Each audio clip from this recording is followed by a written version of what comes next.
Yeah, I'm gonna be really fucking cruel and ruthless probably. Okay, he deserves it though. Like, if you don't understand something, you shouldn't really criticize it. It's his fault that the rewards are bullshit. Actually, like that's a good point to focus on. Is like it's entirely on him that he didn't enjoy any of the intrinsic rewards. I mean, like I didn't do much better, but like aggravating. I would never show my first playthrough footage and be like, "This is the problem with the game." Actually. Yeah, this is gonna kill a lot of people, and like that's just how the games are. And Miyazaki put it out a fucking. There's a big quote that every fucking publication ran with from him right when the DLC was coming out, saying, "No, we will never make these games easier because the difficulty is part of the point. It's not the whole point. It is a big part of the point." All right. I'm not gonna sit here and say that it's not difficulty for difficulty's sake. It is, but that's good because we all fucking like that. All right, and even you do. It's just too hard for you, and you're being a little bitch about it.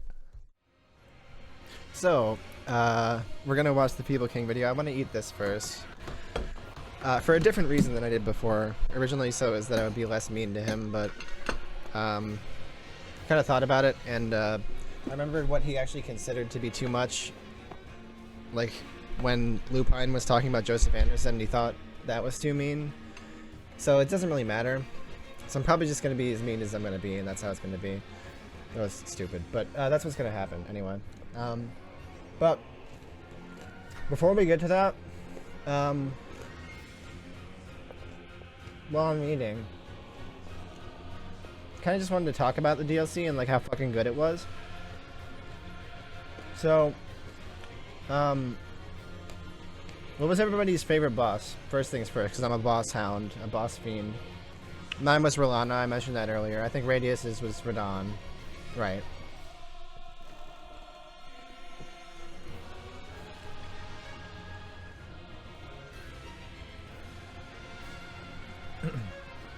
Rolana feels like the perfect duel to me, and I really, really want to get it like down. I beat her again, but I could have beaten her a lot earlier than I did, but I was hit trading a lot more than I want to. The Lupine take?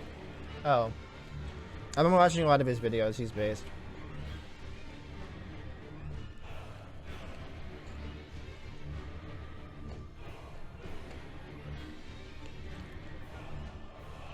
But I felt that way about Rolana when I killed her, and I kind of let the hype of Bale overwhelm me. I think maybe from a hype and spectacle, well, no, definitely from a hype and spectacle perspective, Bale is like the best shit fucking ever. But in terms of raw gameplay, I do adore Rolana, and upon going back to refight her on New Game Plus, I really want to perfect it. Like, that drive is there. Midra for the fight, Matir for the spectacle. Midra is good as fuck, yeah. I did find him pretty easy, but I want to fight him like less powerfully, or like with a less powerful character next time, I think it was some good shit. So I'm probably going to be super defensive. But I feel like it deserves it. I feel like it's some of the best shit they've ever made. Get ready for the Feeble King's takes. I've seen like the first 10 minutes of it already. And I've seen him talk about Rolana a little bit. But yeah, the parts that I've seen of Feeble King of Feeble King's video were already super fucking dumb.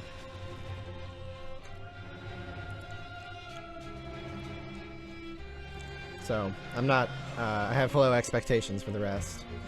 It's like he spends so long bitching about rewards, and I just wonder, like, are the new weapon types not enough for you? I know there's a lot of cookbooks, and that's annoying. Like, it was kind of annoying to me too. But like, what exactly do you want? It's post endgame. The bosses, new weapons, new NPCs, new quests, new scenery, new music, new lore weren't enough rewards. What do you want from him? Like I just feel like he has like fucking. I don't even know what it is. Like, there's something wrong with him where he needs like actual, tangible, physical fucking items. And if they're not exactly what he wants, he's like freaks the fuck out. Like, I don't know, I beat Radon on Scadu level fucking 14. I didn't feel shorted. I didn't feel like I had to go out and find the rest. Because he complains about like that they're not like conveniently located and shit. Another thing is like, I'm sure he's gonna complain about the bosses being overtuned. My man went in there with +9 flasks. Even I went in there with fucking +11. Like, I was 1 below the max. You're gonna go in there with +9 flasks and be like, oh, they're too hard. Well, yeah, buddy. No shit. I saw that right away. I mean, I think I did my first night of the DLC with like +7 or something. But like, I realized quickly that that wasn't gonna fly. That's why I like spent a night off stream fucking beating a bunch of the base game that I had neglected. Bring up the flasks a lot, but only because he says, I bet you're gonna tell me just summon. No, just upgrade your flasks, dipshit. Yeah, I'm gonna be really fucking cruel and ruthless probably. Okay, he deserves it though. Like, this is something I agree with Lupine hard about. It's like, if you're gonna like, no matter what angle he has on this, I kind of don't forgive him. Is like, if you want to release the turnaround video later, like, that's fucking stupid. If you wanted to rush it out, which is like kind of what I suspect happened, like, fuck you.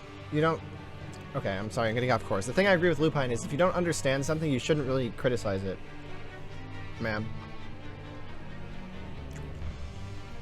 Something that seems like it's obvious, but like, it's so many people make a living doing that shit. I went in without a fully upgraded weapon too at first in the DLC. But that's the thing, I got really fucking frustrated and pissed off at the first night of the DLC because I felt like despite me being woefully underprepared, I should be fine because I really was good at Elden Ring's combat. And like, I don't know, I just kind of got over that at a certain point. I feel like maybe a lot of people were struggling with having felt like they got good at the base game and then being skill checked by the DLC, and then like, I don't know, we've talked about this like a bunch of times, but a lot of people really have a fucking ego about this shit. I don't know, man. Myself included, like, I have to check myself, I guess, on it too. But you guys know that I'm aware of it. I'm capable of doing it pretty quickly because I got into the DLC like pretty quickly after that and had a blast. I feel like at this stage of the game, people who are still bitching about Elden Ring's combat and like think they're preempting the criticism by saying like, just summon, just summon.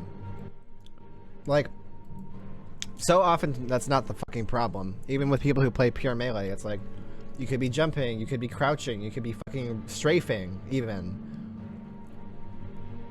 Those people can't just get away with that shit. They have to answer for their fucking own play style.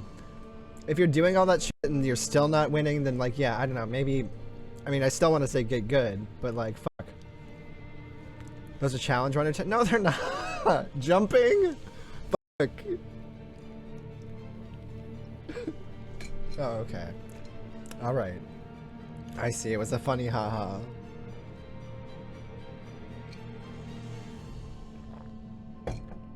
You do a little trolling, yeah, I know. Combat sucks, I jump. Well, that's actually part of the combat, so you're already doing better than half the fucking complaining morons. I must play this game like DS3 and just roll R1. Title says worst DLC. Or that is most poorly designed, at least favorite, not I didn't like it. That's true. He's making a statement on preference. Or he isn't making a statement on preference. It's just his opinion. Isn't going to cover his ass here. This is his evaluation based on the data he has collected. You're here to scrutinize that data and see if the conclusions he gives based on the data are valid. True. Yeah.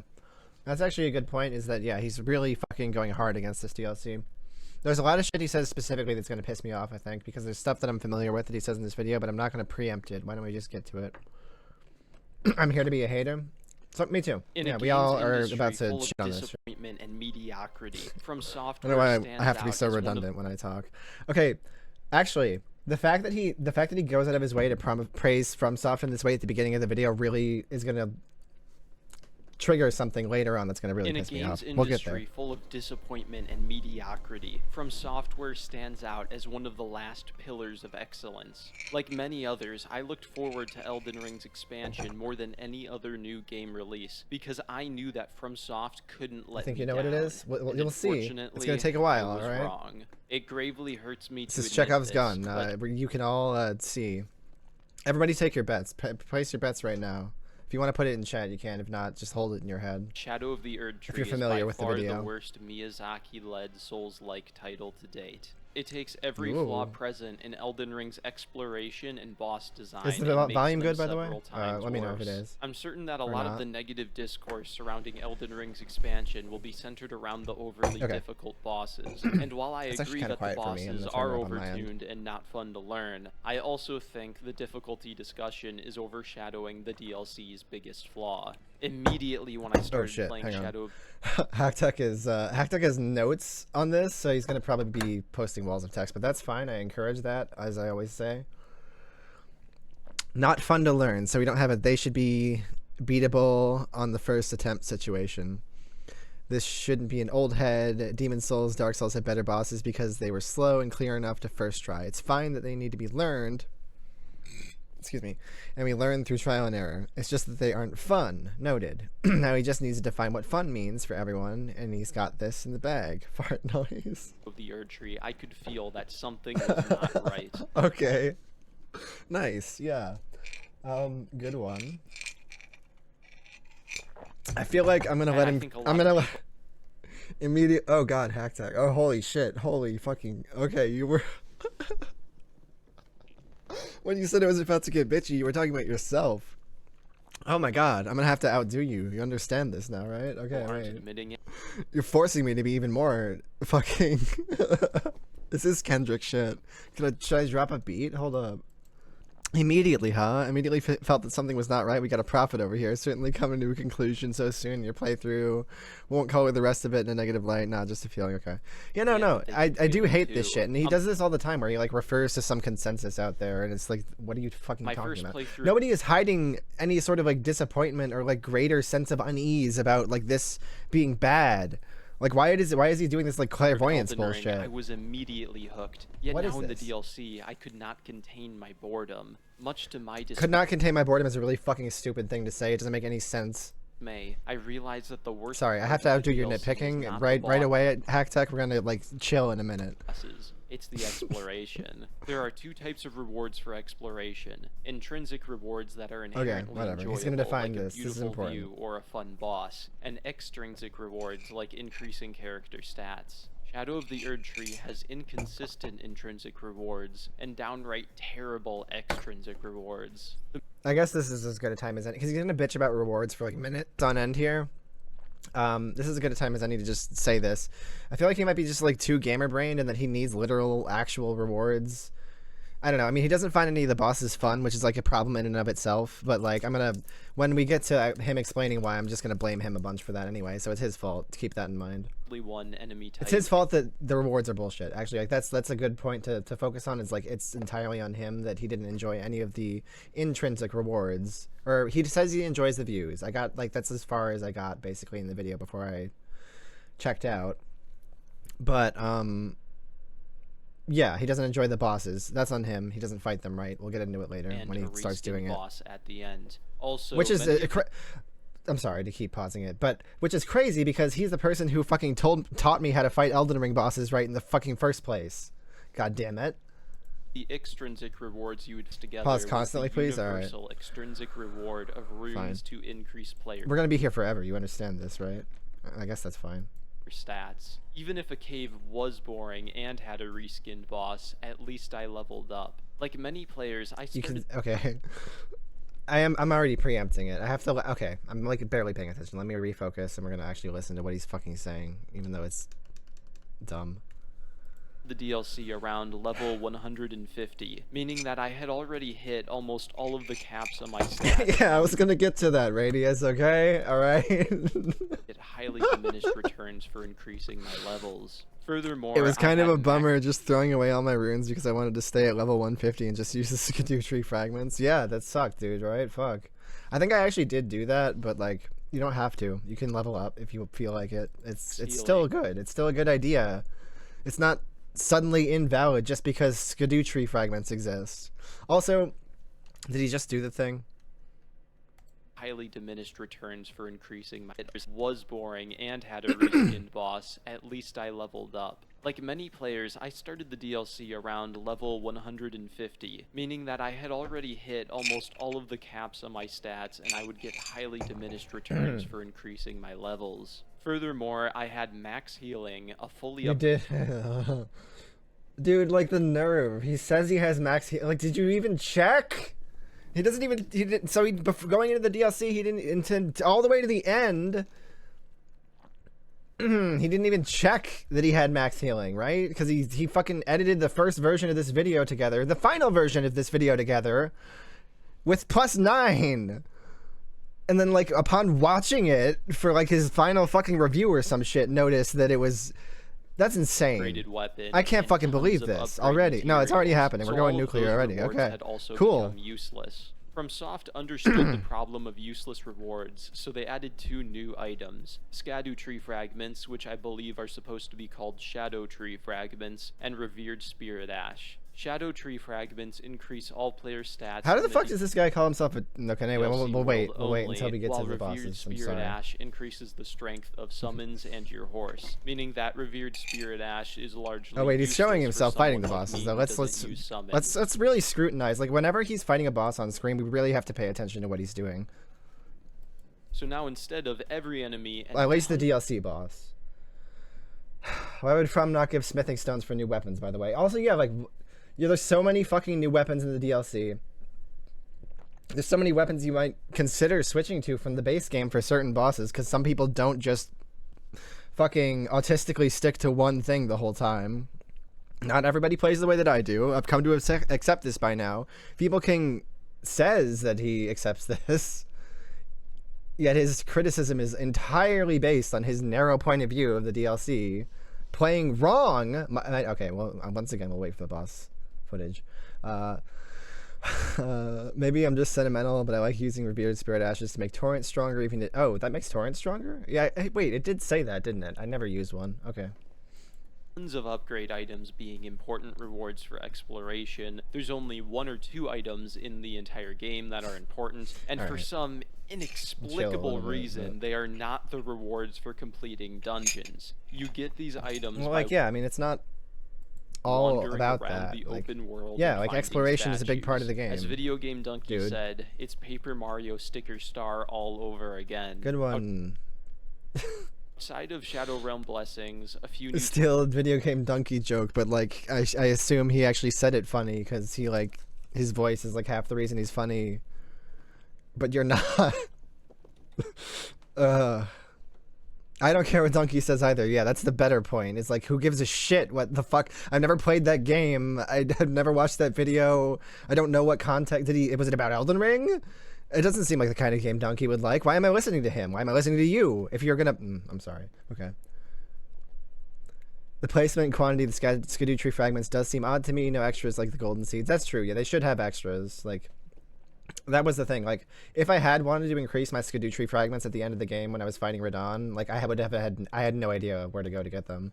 I mean, I could have probably followed, like, some of the cross maps and shit, but even then, I don't think I would have found all of them. And you need to find every single one in the DLC to get to max Scadu level, which is, it is annoying. And yeah, that is actually a problem. So, thank you for mentioning that, Hacktech. I would have liked them placed at the end of dungeons more than where they are now. Yeah, sure. Well, I mean, it would have been better if there were just more, and they could have been in dungeons or at the end of dungeons as a consequence of, you know, overfilling the DLC with them so that people can have an easier time finding enough.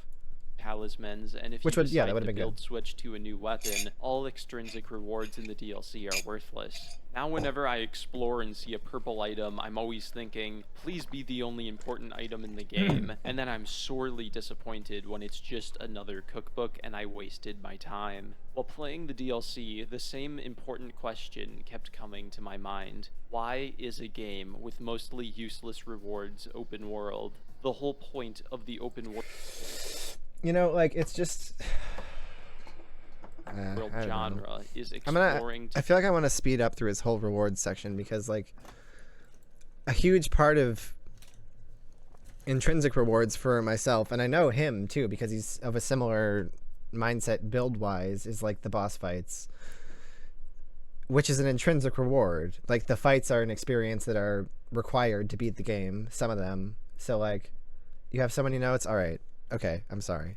I won't do that. I'll resist the temptation. It's just like, I feel like this reward section is just so fucking stupid because it's like the same point over and over again until he gets to the point, like the main thing that he ever enjoyed about the entire series, which is like the bosses, and is like 90% of probably of the intrinsic rewards that he considers valuable, he didn't enjoy. So like what? Okay, sorry. Rewards. What point does the open world serve if I have no reason to explore the mediocre caves? Unfortunately, it gets worse, as the intrinsic rewards for exploration. Maybe I'll just tap in. I'll let you fucking handle the reward section. I'll tap in when in the base game. As I'll get into later, many of the remembrance bosses feel less like rewards and more like punishments. See, this and is the where mini we're gonna boss get to quality that. is terrible. Most cave or catacombs bosses are I never just fought buffed up that normal boss. enemies that don't pose much challenge. And when it's something else, it's usually an NPC or a reskin Death Knight. The base I game never fought a also had single normal Death Knight. This is a skill issue. Okay, wait, hang on.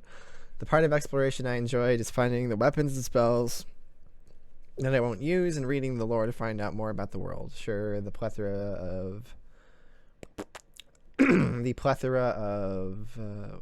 I lost my place. Where's the thing? Oh, smithing stones and ghost glove weren't the highlight, but it's not like there was nothing to find.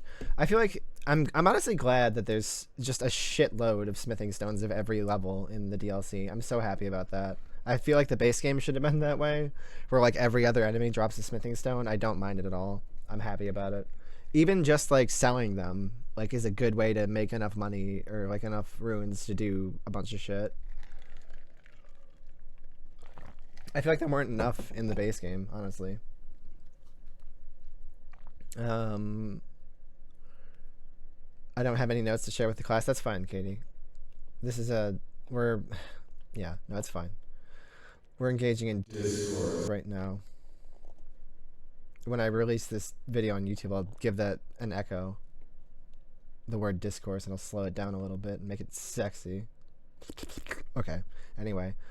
Buffed or normal enemies with a clear twist. I would rather them do something weird, like make the room dark or have some insta-kill puzzle than actually just have buffed or normal enemies. Enemies as dungeon bosses, Yeah, but that worked better. There were a lot of puzzles and stuff. I didn't engage with a lot of it, but I know that there was a lot of shit like that in the DLC. Like the exploration was honestly fucking goated in the DLC, and it's weird that he's pretending like it wasn't. Character fighting an endgame mob as opposed to a high level character fighting I don't know. I mean, like I enemy. did pretty quickly just disengage with anything I found unpleasant, to be fair. Like I ran past that ancient dragon and shit like that, but I don't know, man, like that's fine. I had a they also great added time. forges as a new mini dungeon environment, which I do think looks cool. However, the big twist with the forge dungeons is that they don't even That's like have Elden Ring bosses enables you to do that, and that's part of the beauty of it.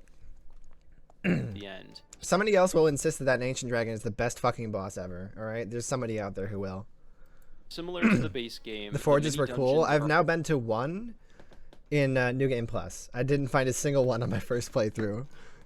But yeah. also lacking in enemy variety. Another reward for exploration are the mausoleums, which are always NPC You didn't fight invader Ruby? I duel guess fights not. instead of actual Oh yeah, Ruby. bosses. That's what you When called Miyazaki said dragon, that Elden yeah. Ring DLC would They be have the cool size weapons? of Cool, Limgrave, I yeah. knew he was lying. Everybody but knew he now was I wish he lying, was yeah. telling the truth, because somehow the terrible rewards for exploration are stretched even more thinly than in the base game. Although I could have missed some caves in my boredom, I didn't find any caves at all in the 3 ginormous southern regions of the map. Oh no, no cave. Don't you hate the caves anyway? Like who? It's like he complains about how much shit there is and how big it is, but he's like, wait, wouldn't it be great if there was more? I wish there was more. The caves were good in the DLC, in your opinion. Felt way more fun. I feel like I didn't do a ton of them, but I did have a blast, like going through all the caves. Like there was a lot of platforming and stuff that was actually like very visually clear to figure out what you were supposed to do, but still kind of hard to execute. Like it was fun. It was cool. Let's assume by 3 giant regions in the south, he means the Cerulean Coast, Chero's Hidden Grave, or whatever, and the Jagged Peak, which you get from that one map fragment.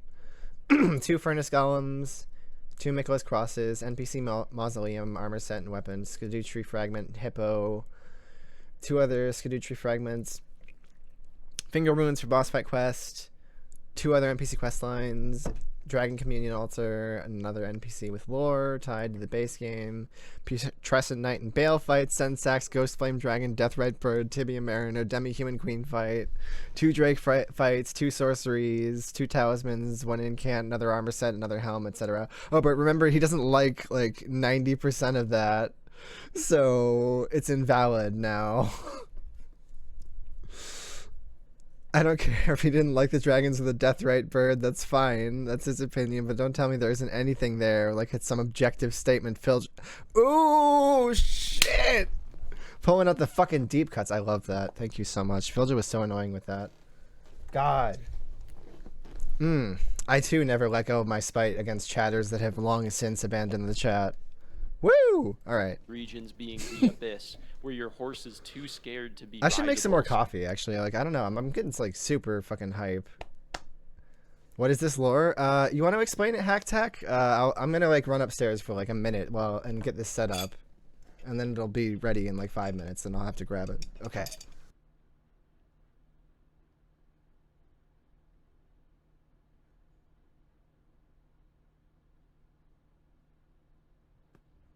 Basically, there's a chatter that said Caelid is worse than the Skyrim map because there's nothing in it. Yeah, it was a very similar argument or conversation. Yeah, that was the argument that led to him leaving chat. I started listing all the stuff there is in Caelid, and Nysing went to town on the Skyrim map. Yeah, I think probably what made him leave is that I told him he was shadowboxing, and because we had moved on from the part of the argument where like people didn't believe that he even liked the games in the first place.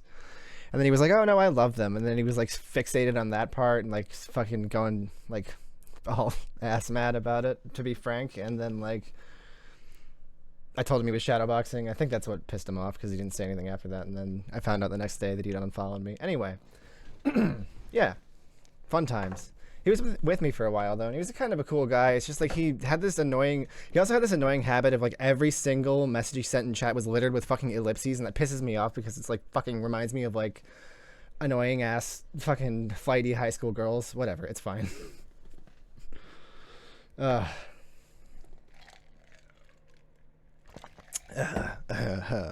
So I explored the sea of reskinned rat enemies slowly on foot. Okay, like he calls so many things reskinned that literally aren't reskinned, and this is me being pedantic, but like there's a difference between reskinning and reusing something. They're rats. Oh, thank you. Okay, Hack Tech, yes. Fucking great minds. Don't just throw reskinned in there to try to make the point seem like it relates to some other shit. They're just madness rats. They existed in the base game too. It's just that, yeah, it's reuse. It's not reskinning. There's a difference. And even like the same enemy with a different weapon isn't reskinning. That's not what that means. Like reskinning is like some asylum demon fire sage shit. Like that's because they have different skins on them, different textures. Feeble King. To find that's more like that's actually the key, like that's what that means. Okay. I still can't believe that there are 3 giant regions in the south of the map that each have nothing of interest besides a single short legacy dungeon and remembrance boss. For a FromSoft game, I was constantly taken aback by how absurdly lazy the DLC was. This really fucking pisses me off. Absurdly lazy. Look at how much shit actually is in it. Sure, a lot of stuff is reused, but did you notice how the dragons like fight completely? Even the drakes, like the fucking boring ass drakes from the base game, fight completely differently. I mean, they're still not that tough, but like they fixed like everything that was wrong with them from the base game. It's actually kind of crazy.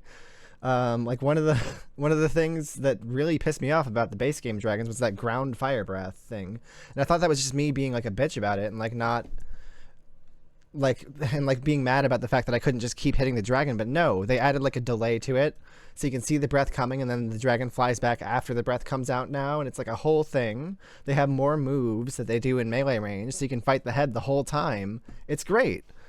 Minute little fucking reuses of dragon bosses have been perfected in the DLC. Shut the fuck up. Absurdly lazy. This is like ridiculous. It's insane. Wondering what would be on top of that large green plateau to the northeast, only to finally discover 2 tree sentinels. They didn't really change the tree sentinels at all. Whatever. Who cares? It's fucking. You know what? Was anyone actually mad about fighting the tree sentinels? Also, isn't it like great lore-wise because they're there protecting like the baby Erd tree? Isn't that kind of adorable? I don't know. Fuck you. Have you no joy in your heart, sir? Oh.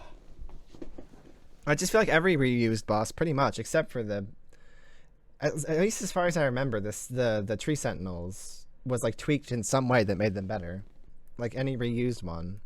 Ooh, cool thing about the falling star beast. Apparently, you can hit them in the head to stop their charge. I need to try this. It sounds fucking amazing. Bosses from the last game. Excuse me. This game also brings back dragons, and for the love of God, why? Oh, I already. I should just skip to 704 because he's going to bitch about dragons like the whole time. The 15 million dragons. I just went in a rant about that specifically. I suppose the dragon remembrance boss Bale needed a few reskin dragons before his fight. He just keeps using reskin like wrong, and it's dragons anywhere else. There's also a few putrid tree spirits in the Shadow Keep, another boss I didn't want to see again. It's jarring to me that this game took 2.5 years to develop, yet most dungeon bosses are NPCs and many overworld bosses are... Yeah, but like they're fun still, I feel like most of them. Like pretty much every dungeon boss I thought was actually cool. Even like the Ancient Dragon Man, it's like not the worst. I don't know. I actually really like the Blackgale Knight as like kind of a gatekeeper of the DLC initially, and then somebody you can just kind of fucking thrash later on, which is what I did. I did it off stream, I think. I don't think I killed him on stream, but yeah, I even like that guy. Reskins from the last game. I guess he's not like amazing, but he's like, I don't know, he's fun.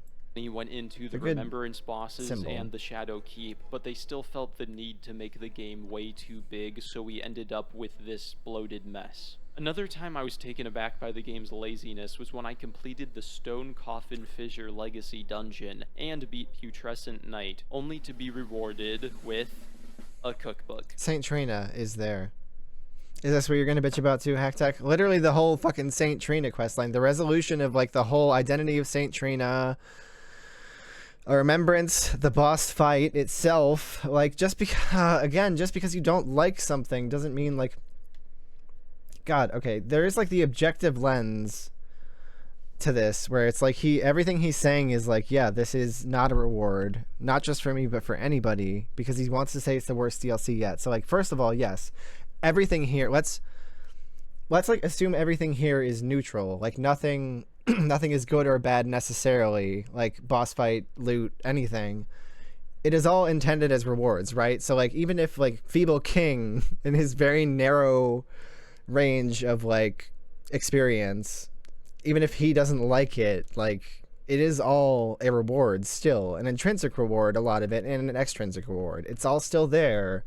You can't pretend it's not there just because you don't personally like it, first of all. Also, no, okay, save it for the bosses. All right, that's my realm. Anyway, sorry, I should read the thing that Hacktech said. What do you mean rewarded? After Putrescent Night, there was Remembrance, there was a flower person that you've been hearing about for goddamn 2 years. Yes, Saint Trina. Isn't winning the fight? Well, doing the fight is a reward in itself, Katie. Sorry, I keep getting distracted from Hacktech's thing. There'll be an NPC in a fight if you keep the quest going, and aren't these bosses supposed to be their own reward? Yes, yes. Like, everything here is part of the rewards, and it's just like, it's not... just because he's not going to use it or he doesn't like what's there, doesn't make it not a reward. Like... And like, even it's not just like winning the fight that's a reward, like that's a rewarding experience, but like just the fight being there and being able to do it is a reward in a way, because like that's part of what a lot of people, including him, value about these games in the fucking first place. And had the decency to reward me with a single shadow as is lore, which like a lot of people don't care about the lore, and I kind of like half care about the lore. I end up finding out about it like after I finish the game mostly. But he really does care about the lore. He's talked about this a bunch of times. Fragment. The only intrinsic so like Saint Trina isn't finding out that like, okay, you find Saint Trina, the discarded and fucking basically empathy of Mikola. This is not compelling to you? Not compelling enough to be considered a reward? Okay. that was consistently good was the environmental art. All right, he's Every praising the time I environmental discovered art. a Good. new region of Hooray! the map, Thank I you. would Yes, be great. blown away by its You liked it's immense pretty. beauty. Yeah, everybody thinks that. Even people who hate this game for legitimate reasons are like, just it's not their thing. Like how it looks. The color theory and the lighting Nobody is some disagrees of the with best I've this. ever seen in video games. Almost like a Bob Ross painting. Nobody would say shit like this isn't beautiful. They're coping if they say that. A life. Of course, Or they're when just trolling me in chat right now. actually exploring Just to most of preempt it, anybody all you doing that, find 'cause are I could reskinned I could feel enemies, it. NPC bosses, and empty space, but at least it looks really good. While playing the DLC, I'd constantly be overwhelmed by its ginormous size that rivals the base game. I'm sure that True. many will praise it for its size, I mean, but I'll I be do one of not them. see I'll be one of them. It's big and beautiful, and there's a lot of stuff to do that's really cool, despite what this guy's saying. bigger is better. More so than in the base game, the DLC is quantity over quality to the max. I disagree. Every time I I think it's stumbled the upon a opposite, new actually. Like, it's crazy how many things he says that are just straight up fucking wrong, isn't it? beautiful Like, straight, like, not just wrong, but like the opposite is actually true. There's a lot of stuff in the DLC, but even if you take like a really focused path through it, that's like where all the good shit is, and the good shit is really fucking good. But we'll get my there. only thought was, Again. I have to ride my horse through every inch of this boredom to find underwhelming caves with unimportant rewards to eventually find a nugget of interesting content in the Legacy Dungeon. If that's your thought when you were still discovering new areas, I don't know what to tell you. It seems like you had your mind made up before you started. Yeah.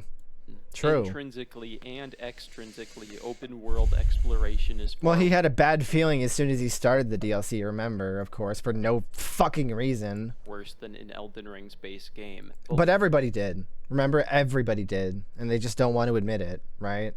What about the You guys all remember that when as soon as you booted up the DLC and you felt that overwhelming sense of dread, and then your immediate Cope Fortress kicked in where you started loving the game, but not really. It's like deep down buried inside you. You actually hate it from that immediate sense of disgust for no reason. Remember that? Everybody remembers that, right? Because everybody felt that. Feeble King. Legacy dungeons? Right? Could these Right, levels guys? be the traditional That happened for everybody. Souls-like experience I so desire? Immediately, yeah, there true. are 6-ish legacy. You know, Feeble King, maybe you just don't like it. Maybe you just don't fucking like Elden Ring, alright? I'm serious. I'm so fucking serious. Because, like, even in your indefensive Elden Ring, you still had to make up some bullshit to be mad about.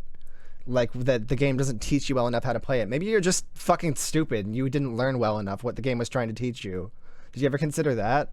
Because I have after this. Dungeons in the DLC, although some are too tiny to really count. I'll cover the level design of these dungeons separate from the bosses, which I'll analyze later in the video. I'm also going to separate the legacy dungeons into 3 categories, those being small and underwhelming, small and fun, and large and fun. There's legitimate criticisms of Elden Ring that you can make, for sure, but, like, I'm not on board with his that he made in that video anymore.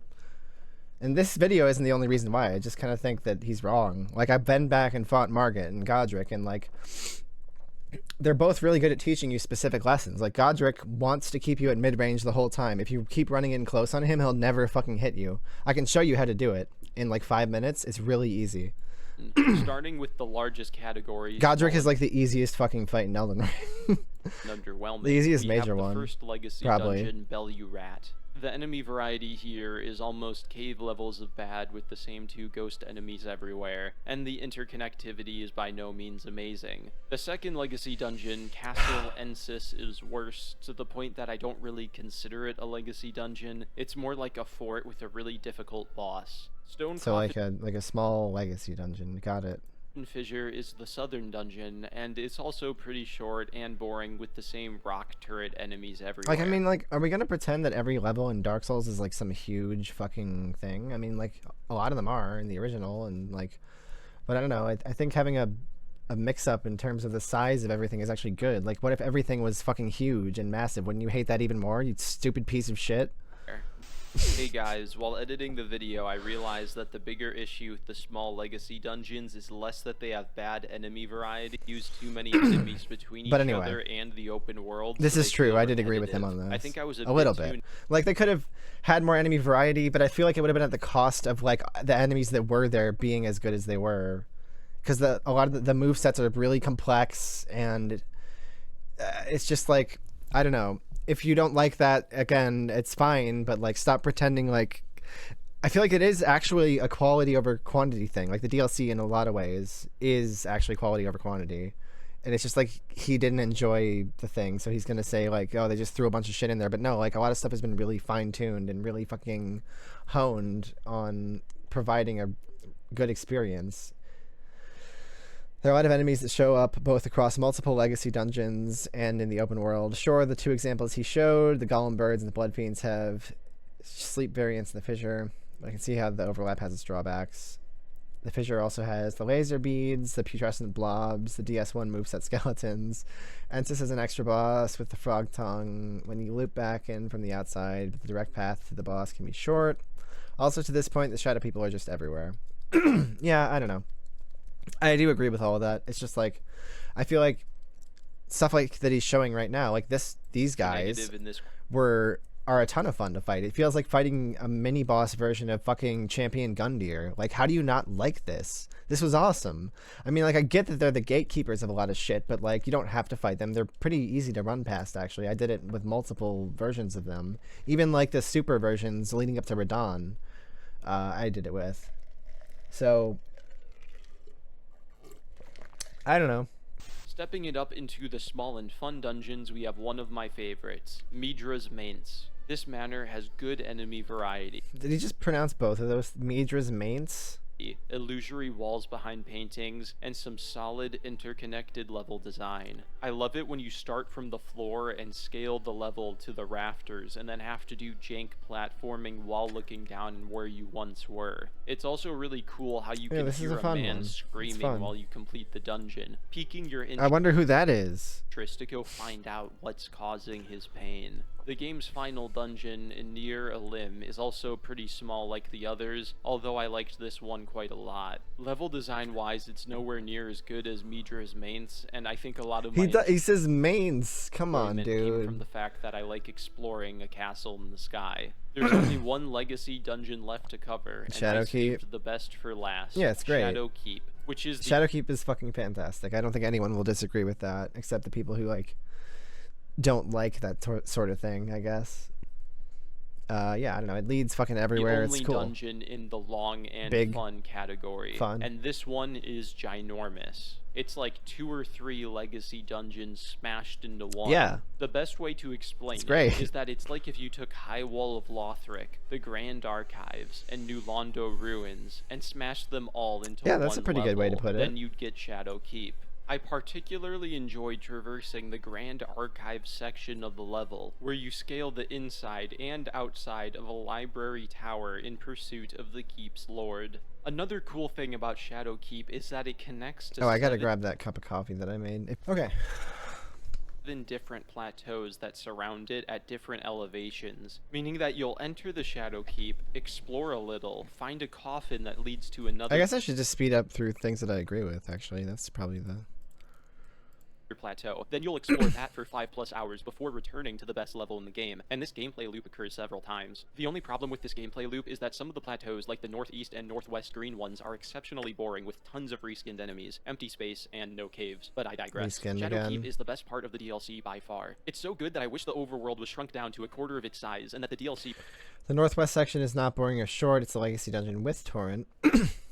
So I guess if you just sped through the thing, sure, it can be short. There's a whole ass boss that I didn't even find there yet, I think. Oh, really? It was just the Shadowkeep connecting you to other legacy dungeons, and a few small overworld zones full of... I don't know, maybe I should play more New Game Plus on stream instead of off stream. But that isn't what we got. Although it's good that there is a fantastic level in the DLC, I can't help but feel like it came at the cost of other legacy dungeons shrinking in size as they got less attention. Again, I never found a single Death Knight, and I've played... I don't know how many hours I got out of the DLC exactly. Obviously, a lot of that was spent on Rolana and Radahn. Like, a vast majority, probably, of the time I spent playing the game was just fighting those 2 bosses. And Mesmer. Mesmer took a while, too. But, yeah. This is a very big problem, as there are entire regions of the map that are almost completely empty outside of their legacy dungeon. Holy shit, I wonder if that one serves any sort of vibes or narrative purpose. Damn. When those dungeons are super short, that means the only good reward for exploration isn't really worth the cost of riding torrent around every inch of the overworld's empty wasteland. So exploration is not very good, and the legacy dungeons are a mixed bag, which only leaves one thing left to talk about: the boss battles. And just like with Oh, all right, here we go. Here we go. This is where we get into my shit. Okay, the exploration is not very good, and the legacy dungeons are a mixed bag. I don't think he justified that first point at all. I don't think I can refute the second point without calling them perfect or all equally good, so I agree, I guess. Yeah, I don't know, whatever. I guess they are a mixed bag in a certain sense. I feel like you can say that about anything to a certain extent as well, but hey, you know, whatever. He tried. He really tried to justify his dislike that apparently he felt immediately. Again, I feel like maybe he just doesn't like Elden Ring and is unwilling to admit that. Exploration, a lot of people are pointing out that something just isn't right with these bosses. Something just isn't fun anymore. Okay, well, he's constantly running into every single attack that she does, which I get. Maybe this is footage from one of the first few times he fought her. Some say the biggest problem is that the bosses never stop attacking, while others say their damage is over. He's doing well there, but then he mistimed the last two things. You got to make up your mind. That's one of the things that I'm discovering and trying to really learn that fight is you have to make up your mind on whether you're going to position something or dodge before you do it. Because doing the wrong thing is really going to fuck you. You're going to hear the real issue, a larger problem than the aggressiveness, a larger problem than the high damage. Let's hear it. I'm all ears. Here to disagree with all of them, not because they aren't valid complaints, because it isn't the biggest issue. In my In Defense of Elden Ring boss design video, I chose not to use healing items to prove that every boss is beatable in an aggressive playstyle without. Maybe the guy in the video just sucks. Oh, we're going to get there, Katie. Don't worry. However, this caused me to avoid the absolute worst part of Elden Ring boss design, which is the healing speed. When fought— Oh, you... Fuck, what? No. This is like the last piece of the puzzle that finally had to come into place for me to enjoy the combat to its fullest extent. Just heal at the right time. Is he healing at the wrong time? Okay, wait. This is all going to rely on... Is he going to show himself doing it? Have a very tight flow. Is he going to show him... Tons of roll catch. Okay. Well, he was behind her. Alright, that one was kind of weird. I'll give him that. But that doesn't happen very often. Elden Ring bosses have a very tight flow with tons of roll catch. Alright. To punish imprecise play with high damage. Yeah. Once you take 1 or 2 hits, you'll already be low enough to want to back out I'm gonna and heal. love it. So you'll roll backwards into the boss. No, just don't roll backwards. That's like they're... Okay. Roll catch and die. But let's say you actually do get out and heal. The boss can either run directly into your face and do a melee combo to drain the health right away, or they can pelt you with magic combos. With the Mesmer clip, he had 5 seconds between attacks. If he healed, it would have been fine. Instead, he did an extra roll, ran away for 3 seconds, and then tried to heal. You know, somebody told me back when I was playing Dark Souls 2 that rather than trying to heal like just panic healing and healing at the wrong time, like wait until there's a punish window. I don't know, man. Which in the case of Rolana, you don't do that, Feeble King. You don't roll backwards and heal. Like I do it a lot too, but it's a bad habit. It's not something that you get punished for that. The bosses are specifically designed to punish that shit because if you're supposed to be better than that. It can be a 5-part spell combo with roll catches. To be blunt, you're supposed to be better. At a distance to punish your healing. I find myself often having to spend 5. He didn't even try to heal on the Rolana clips. I guess he's just showing us that it's harder to dodge those waves further away. It's also fun. Rolana can be a 5-part spell combo with roll catches that's harder to dodge at a distance to punish your. Why did he... That was so weird, the way that he dodged. Or they can pelt you with magic combos, which in the case of Rolana can be a 5-part spell combo with roll catches. Okay, so he didn't need to dodge the first one at all. It wasn't going to hit him. Case of Rolana can be a 5-part spell... I need to slow this down, I'm sorry. I just spent a bunch of time like doing this fight, so I'm gonna focus on this for a while probably. Combo with roll catch. Didn't need to dodge the first or the second one really. Honestly, I mean he could have strafed until this one. You could jump that one if you want. At a distance. I mean he just did it wrong. Like he just did the whole thing wrong. Like the whole not a single timing there was technically right. It's just like he was already out of position to get of the first one, and the second one he happened to go even further, and that was right. And then yeah, I don't know, happens a lot. Happens to me a lot too. Sucks, bro. Do better next time. Punish your healing. I find myself often having to spend 5 healing items just to get to full once. Now let's look at a good game like Sekiro. If I'm fighting— Oh, a good game. Ooh. Okay. You're gonna dignify us with getting to look at a good game now. As opposed to Shed of the Air Tree, of course, which sucks.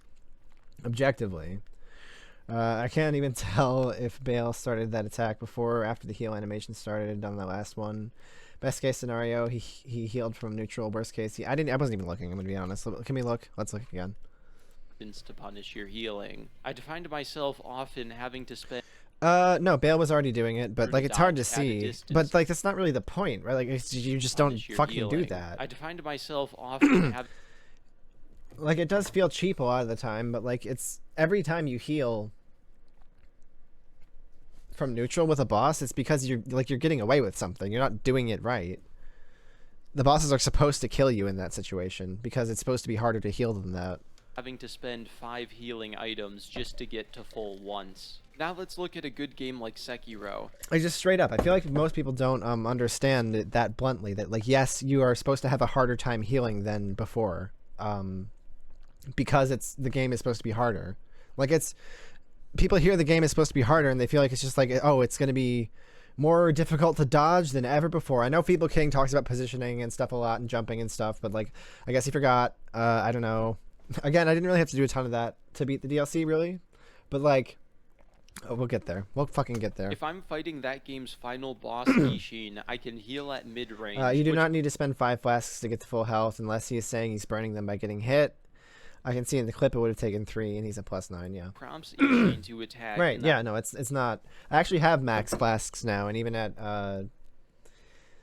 on New Game Plus, at 60 vigor, I'm like, not much. You missed like 15 minutes. I'm not sure when you checked out, but I'm like less than 15 minutes in. But yeah, like New Game Plus with fucking full flasks, which you should have, Feeble King. Sorry. I guess you didn't want to get those. I didn't really either, to be fair, but I at least had +11. Fucking goddamn it. Stupid piece of shit. Okay. I have time to deflect before the heal is over. Whatever. In Sekiro and Bloodborne, the healing speed feels purposefully designed so that if you get far enough... The healing speed is purposely designed in Elden Ring, too, to make you be less of a dumb fuck in the way that you use it. Just backing away and panic healing is not how you're supposed to play. And also, they've been doing this since DS3. Like, this happens in Dark Souls 3, too, because I just recently beat DS3 again. It's not as common, but it happens. Like, you're not supposed to do that. Here's the thing, like, actually, you know what? I think back in DS3, it wasn't even necessarily that it was designed to do that. It's more just that, like, the boss responds a certain way to you being in a certain position from them. And, like, if you're far away, it takes time to get there. It takes time to heal. So you're throwing off the entire rhythm of the fight that you had, like, dodging. Like, if you're dodging everything anyway, you're throwing off the entire rhythm that you were in, and of course the boss is going to attack. So like you can get away with healing and attacking a lot more from idle in DS3 and stuff, but like this has been a thing for a long time. They just purposely made it a lot more like of a thing in Elden Ring. They made it more deliberate, and that's good. Like it should be harder to survive, right? Especially since they give you so many tools.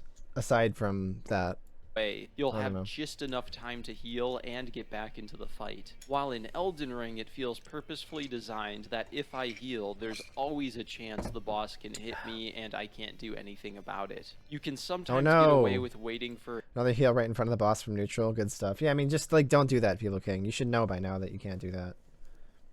A charged heavy opening to heal, straight up. But since the boss's posture bar is always lowering, I'd rather just take the charged heavy and more to the point, like he made a video did he mention the heal punish stuff in his Defense of Elden Ring video? I can't remember what his opinion was on it back then. Only heal after posture. I mean, to be fair, I felt that it was like a cheap thing until recently too, but then my eyes were opened and I thought about it a lot more, and I was like, yeah, well, like they didn't just fuck up every single boss in the game, right? Like it's not whatever. Maybe it's intentional, you know, that everything is like this. Healing after a posture break is a great time. True, yeah. That's actually kind of a punishment for getting hit, is like you don't necessarily get the critical, especially in the DLC when the boss's tempo is so fucking cranked. Healing, if you can wait for that, great. I don't know if I like the suggestion that only heavy R2 openings give you enough time to heal, but maybe I just only attack during heavy R2 openings. Clearly they don't want you to back away to heal anymore. A mid-range heal from neutral is almost always a bad idea. Yeah. Pretty much every boss with a unique moveset has a punish for that. You're pretty much forced to give up an attack to replenish your mistake allowance. Yeah. How on earth am I telling him that? It's so fucking true. Like, how are you the one that has to have all of this explained to you? It is. Yeah, I don't know. I was so fucking focused after watching his specific take on the combat that like got me to look at it differently on positioning, and I think that's because maybe this is a consequence of him not looking at anything but that. Like, there's a lot of other stuff you can do. You can crouch, you can jump. I mean, I guess that's really it if you're doing pure melee, but like, fuck. Break. That changes a lot of things. Shit.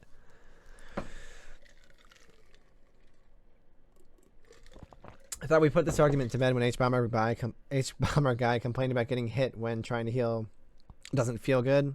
It's almost like he knows but doesn't want to sound like H-Bomb. Like, it doesn't feel good.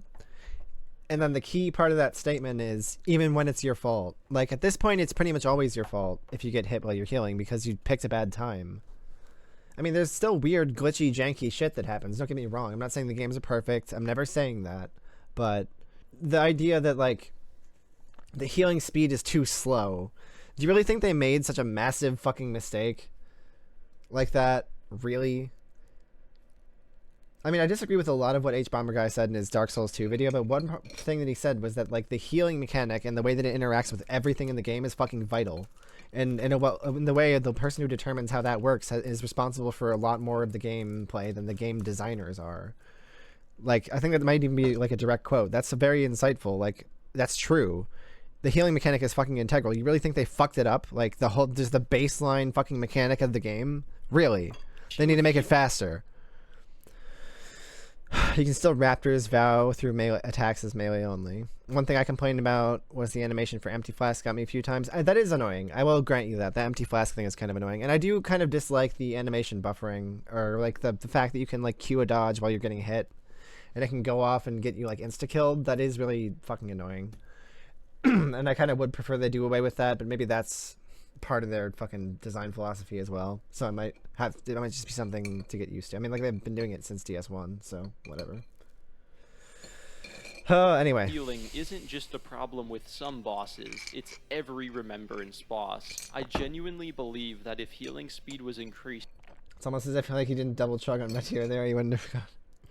Oh my god, did he double chug and he's still bitching about it? Posture. Fuck! The issue with healing isn't just a problem with some bosses, it's every Remembrance boss. Oh dude, you had such a... just the problem with some bosses, it's every Remembrance boss. Dodge, you should have just waited. I genuinely believe that if healing speed was increased to 1.5 to 2 times... Then yeah, maybe you wouldn't have made fucking the video about how much it sucks, I guess. It's almost... Like, if he didn't double chug on Rolana there, he wouldn't have gotten hit. Like, Feeble King, come on, man. Double chugging is, like, not factored in, I don't think. It's, like, kind of a divergent behavior as far as healing goes. You can't show that. You can't play this bad and fucking... complaints would resolve. This seems like an easy fix for FromSoft to add, but they will never... Easy fix, right. Because it's a flaw right now. I literally never thought healing needed to be faster while playing this. Me neither. Fuck. Because they want you to die a bunch. In my last Elden Ring video, I pointed out that the game is terrible at communicating how to fight the... Because they want you to die a bunch. Are you fucking kidding me, Feeble King? Bro, like, what? Why does this happen? Is this just FromSoft brain rot where like literally every time one of these fucking games comes out, somebody's like you know, they like restate the fucking premise of the game, and but like now it's like some sort of malicious plot by the developers to fuck you up? Like, this, why do you take it so goddamn personally? This is what it's supposed to be. The bosses in a fun way. They don't show the posture bar or indicate jumpable attacks. Okay, I'm not reading. Hang on. They could also cut your attack timings in half, double the boss's attack timings, half spell cast time, half item usage time, double the roll iframes, but they won't because they want you to die a bunch.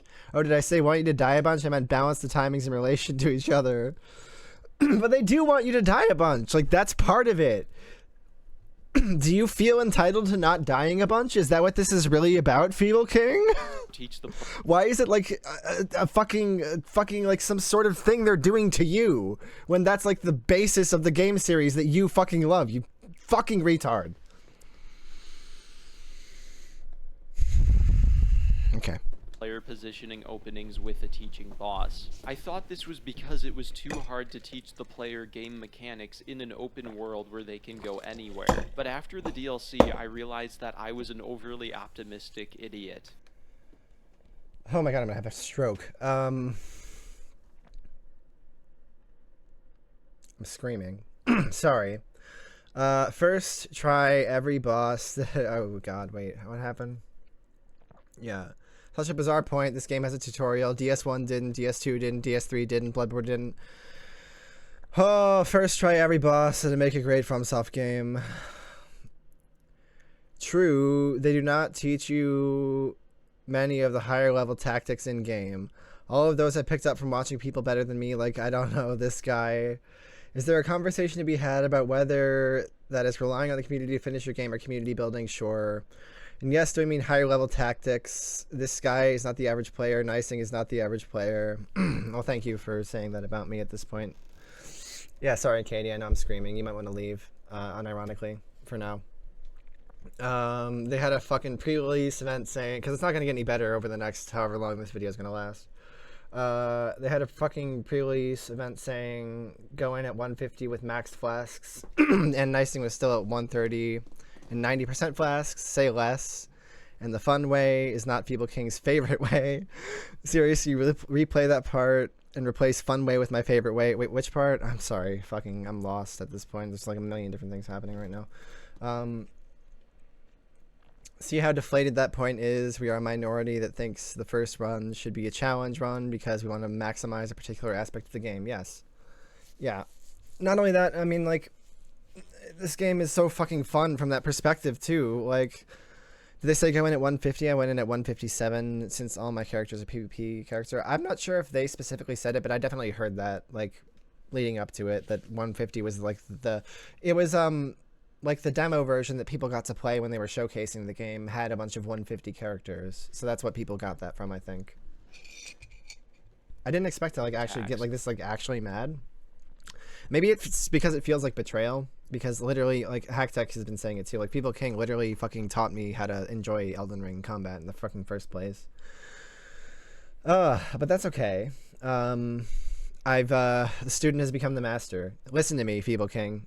You need to, like, not stop dodging backwards to try to heal. Stop dodging backwards in general, because it's almost never the right thing to do. Hey, we're not a spoiler. I'm screaming at this guy's video right now. How's it going? It hasn't been. It's been a while.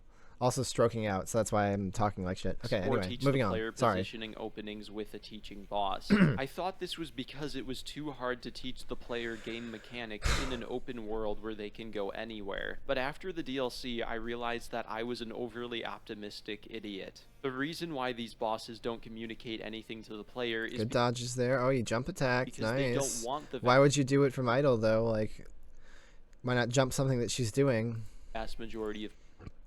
They do teach you the mechanics in the tutorial. Not only that, but Margaret also, and I was talking about this earlier, but like, Feeble King specifically says in his In Defense of Elden Ring video, which is what it's called, so maybe I shouldn't have done the air quotes, but whatever.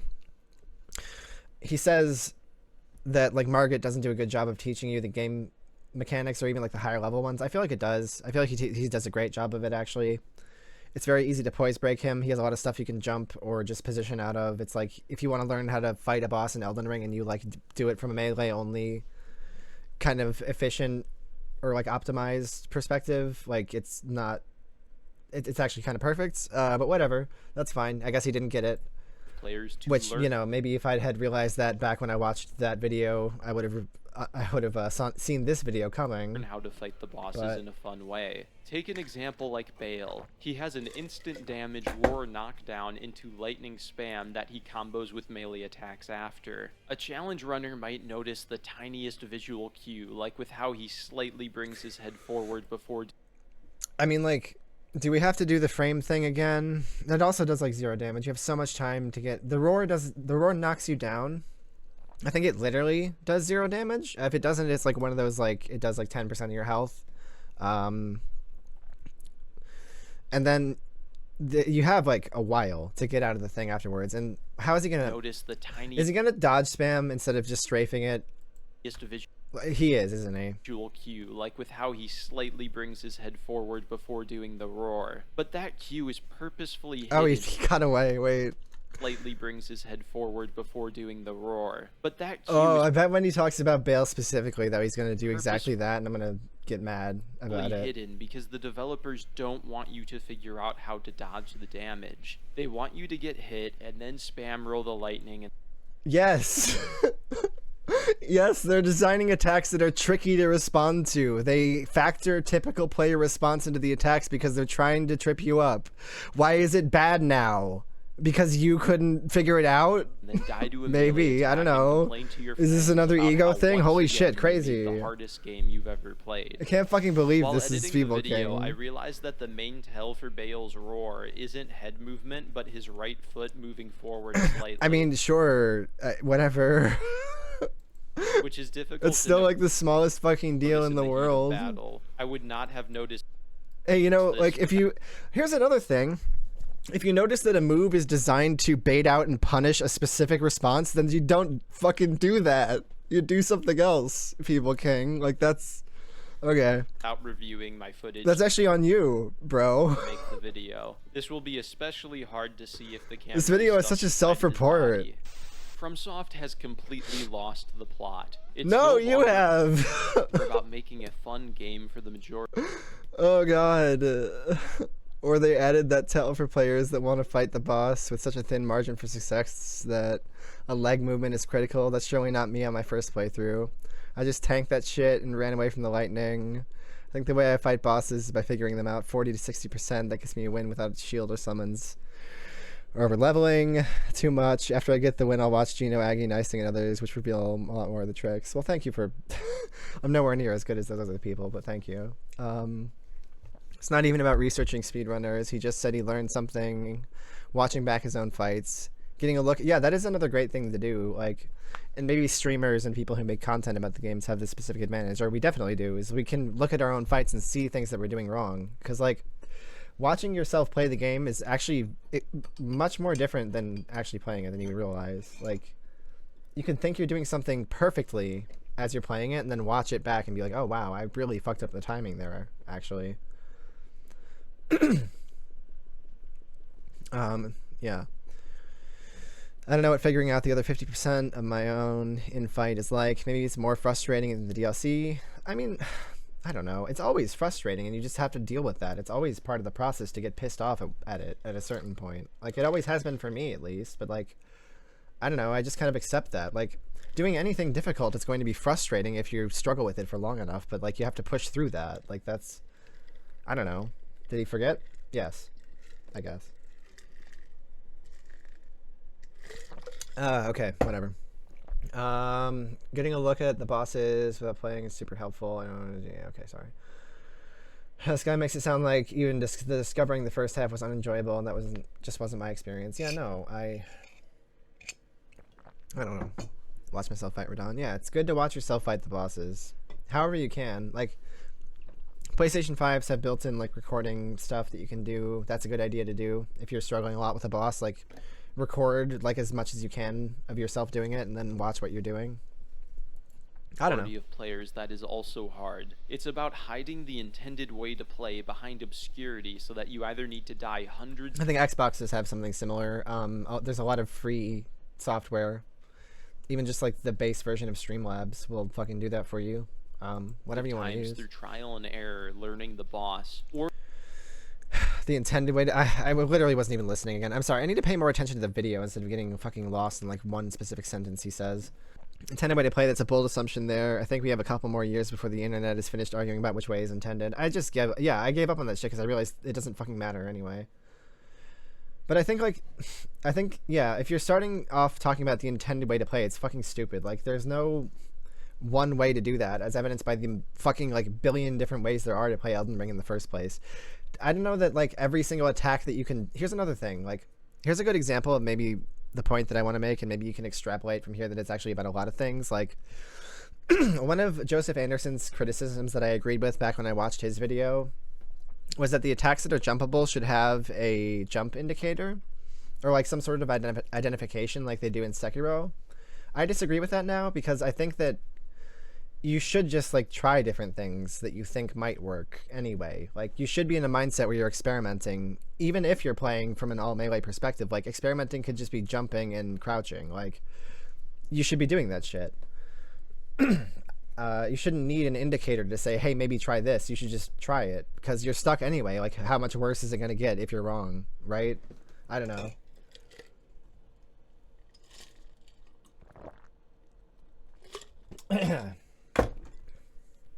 But that's actually about a lot of things. It's like, you should just fucking try shit. I don't know. His right foot moves. Like jumping over Gaius. That's a good example of something that I did. Watch this, gamers. For those of you who haven't seen it. Right at the beginning. Charge with Torrent. Probably pretty low. I think the same thing about Bale. Watch. Oh! Right over him. See? That's something I could never have imagined even trying when I started playing Elden Ring. Moving forward slightly, which is difficult to notice in the heat of battle. It's almost like I noticed you could low profile a bunch of Midra shit and ended up using that to crush him. Yeah. I would not actually, yeah. That's an interesting thing to think about, is that, like, I don't think From Software thinks about some of the stuff that even like the challenge runners do. Like, you can crouch so much of the shit that Midra does that it feels like easy mode. Literally, like, he's so fucking easy if you just low profile his moves. To the point that I don't think it was something that they thought about that much when they were making the fight. But I mean, again, I don't really know that. That's just kind of my assumption based on how effective it is. Without reviewing my footage to make the video. This will be especially hard to see if the camera is stuck inside. Yeah, he stopped spamming like everything, bro. FromSoft has completely lost the plot. It's no longer about making a fun game for the majority of players that is also hard. It's Is it not? about hiding the... Dude, Elden Ring has the broadest fucking appeal of any game they've ever made, and the DLC is just an extension of that. It's still easy enough for the people who like it like a certain way, like magic or whatever, like however they're used to playing. I'm sure they've found a way to beat it by now. Fucking everybody's beating Radon. Everybody's talking about Radon. Like, come on, dude. The intended way to play behind obscurity, so that you either need to die hundreds of times. The intended way to play. This is why you wanted me to back up. That's what was happening. I remember now, Hacksack. Yeah, the intended way to play. I used to be on that shit too. It's not. There never really has been an intended way to play. Yes, a lot of the movesets have been melee focused, but like, that's just because most of the bosses are like a guy with a weapon or a lady with a weapon, or I don't know, a monster that hits you. There's also like the Crystal Sage. I don't know, man.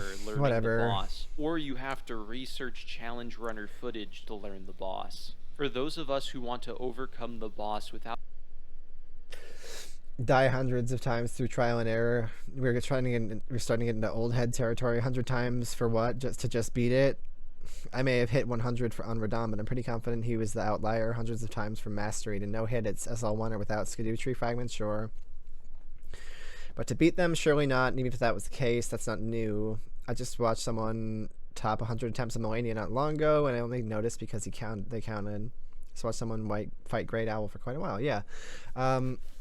Rolana probably took me more than 100 attempts. Radon took me more than 100 for sure. Probably multiple, probably like 200 plus. But like, I don't know, isn't that good? Isn't it like... I personally was kind of thrilled that something could still be that tough even after everything that I've beaten already. I don't know, man. That was exactly the difficulty I wanted from a final DLC boss. It was a good thing. Yeah, exactly. Of trial and error. Not only that, but like my victory lap through the base game after beating the DLC was so fucking cathartic. Because Melania still was hard. She took me a while, but she was so much fucking easier. By the way, I beat the entire rest of the base game after beating the DLC because, yeah, you can do that after beating the DLC. It makes you better at the base game. Because guess what? It's just a heightened fucking version of the base game's combat philosophy. So, of course, it would. Which you love now, don't you, Elden Ring? Feeble King. Oh, God. I think I need more water. I'm starting to get delirious. Shit.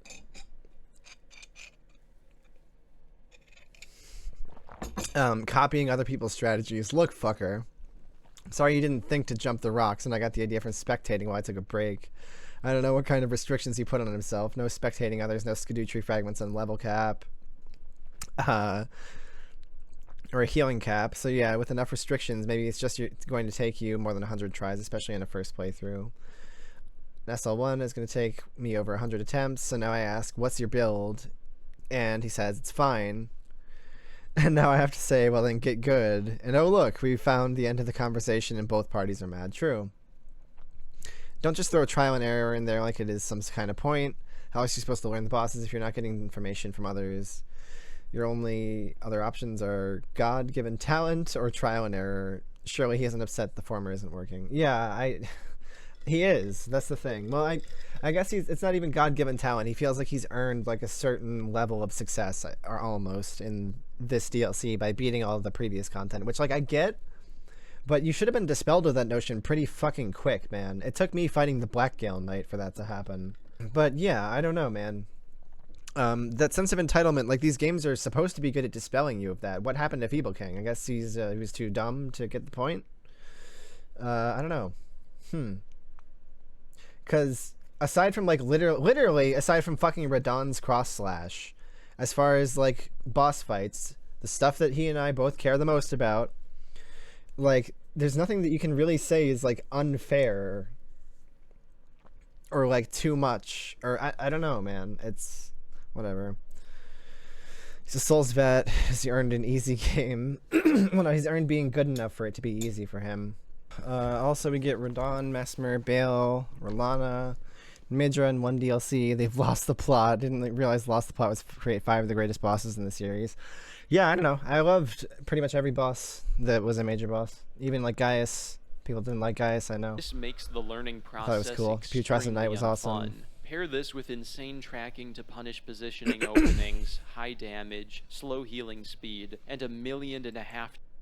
This is so backwards. He makes it sound like the 100 attempts and not watching other people make the bosses unfun. But I can only assume it's the following list of things. He says the unfun part is paired with. This is the reason the actual bosses are unfun. I don't know. It's like the problem is that he's like he's starting from a disingenuous fucking basis, because the problem is that the problem is a fucking skill issue, but he can't admit that because his ego is all wrapped up in this shit, so he has to fucking invent a bunch of justifications. But like he's so bad at it that he's literally just saying things that everybody enjoys about the entire series, but like pretending that it's bad. Like that's literally what's happening right now. Fuck. Delayed attacks that you need to... Okay, delayed... I'm sorry, I need to actually focus on the fucking video. Strategy. Okay, getting too mad. 1, insane tracking to punish positioning openings. It would be nice to get some examples of those. Some of the stuff that Mesmer does, like, seems like a positioning opening at first, but then you just kind of realize that it's not. Like, sorry, you don't get to do that. Sorry, you don't get to do your favorite thing, Feeble King. I don't know, whatever. It's okay. Whatever, just deal with it. High damage, sure, that's definitely a thing. Yeah, it's a fucking post-endgame DLC. What do you want? Slow healing speed, we've covered that. And I don't buy it either, of course. 1.5 million delayed attacks that you need to learn through trial and error. This is not new. Fucking Artorias has delayed attacks. Feeble King, stop. Come on. Doing tons of trial and error. This makes the learning process extremely unfun. Pair this with... Let's not forget that earlier in the video, slow healing speed trumps all these other issues. Yeah, right? Yeah, he said that was the biggest fucking problem with the bosses. Like, Like, I just have to stress again, and maybe this is like dumb, but like, do you really think they if that were the case, they wouldn't have noticed? Like, do you really think they would have pushed it out despite the fact that it was going to be that big of a problem? Or do you maybe think it's you doing it wrong, Feeble King? God, like, he's so fucking arrogant about this shit. Delayed attacks, aka one of the reasons we never need to stop and recover stamina. That is a big point, too. I didn't want to make that one because I know I'd be reiterating, like, a fucking thing that Lupine said a bunch of times. But whatever. That is true, yeah, like, not only have delayed attacks been a part of the series since, like, probably Demon Souls. I don't have enough Demon Souls experience to say, but also, like, literally every attack is a delayed attack on some level. That's why tells exist. That's why you're able to play the fucking game in the first place. They just made the delays a little bit less intuitive, but again, that serves so many fucking purposes in the game. I can't believe he doesn't understand it, like, intuitively. Like, yes, some of the delays are to purposely trip you up. It's supposed to be hard. Sorry. The delay is so that you can have a moment to recover stamina. Or hey, here's a thought: if it's a very long one, hit the boss. Or even if it's not, try it. If you don't get hit, hey, you just found a new opening. Fuck, there's so many purposes for delayed attacks. I probably just named like 1/10 of them.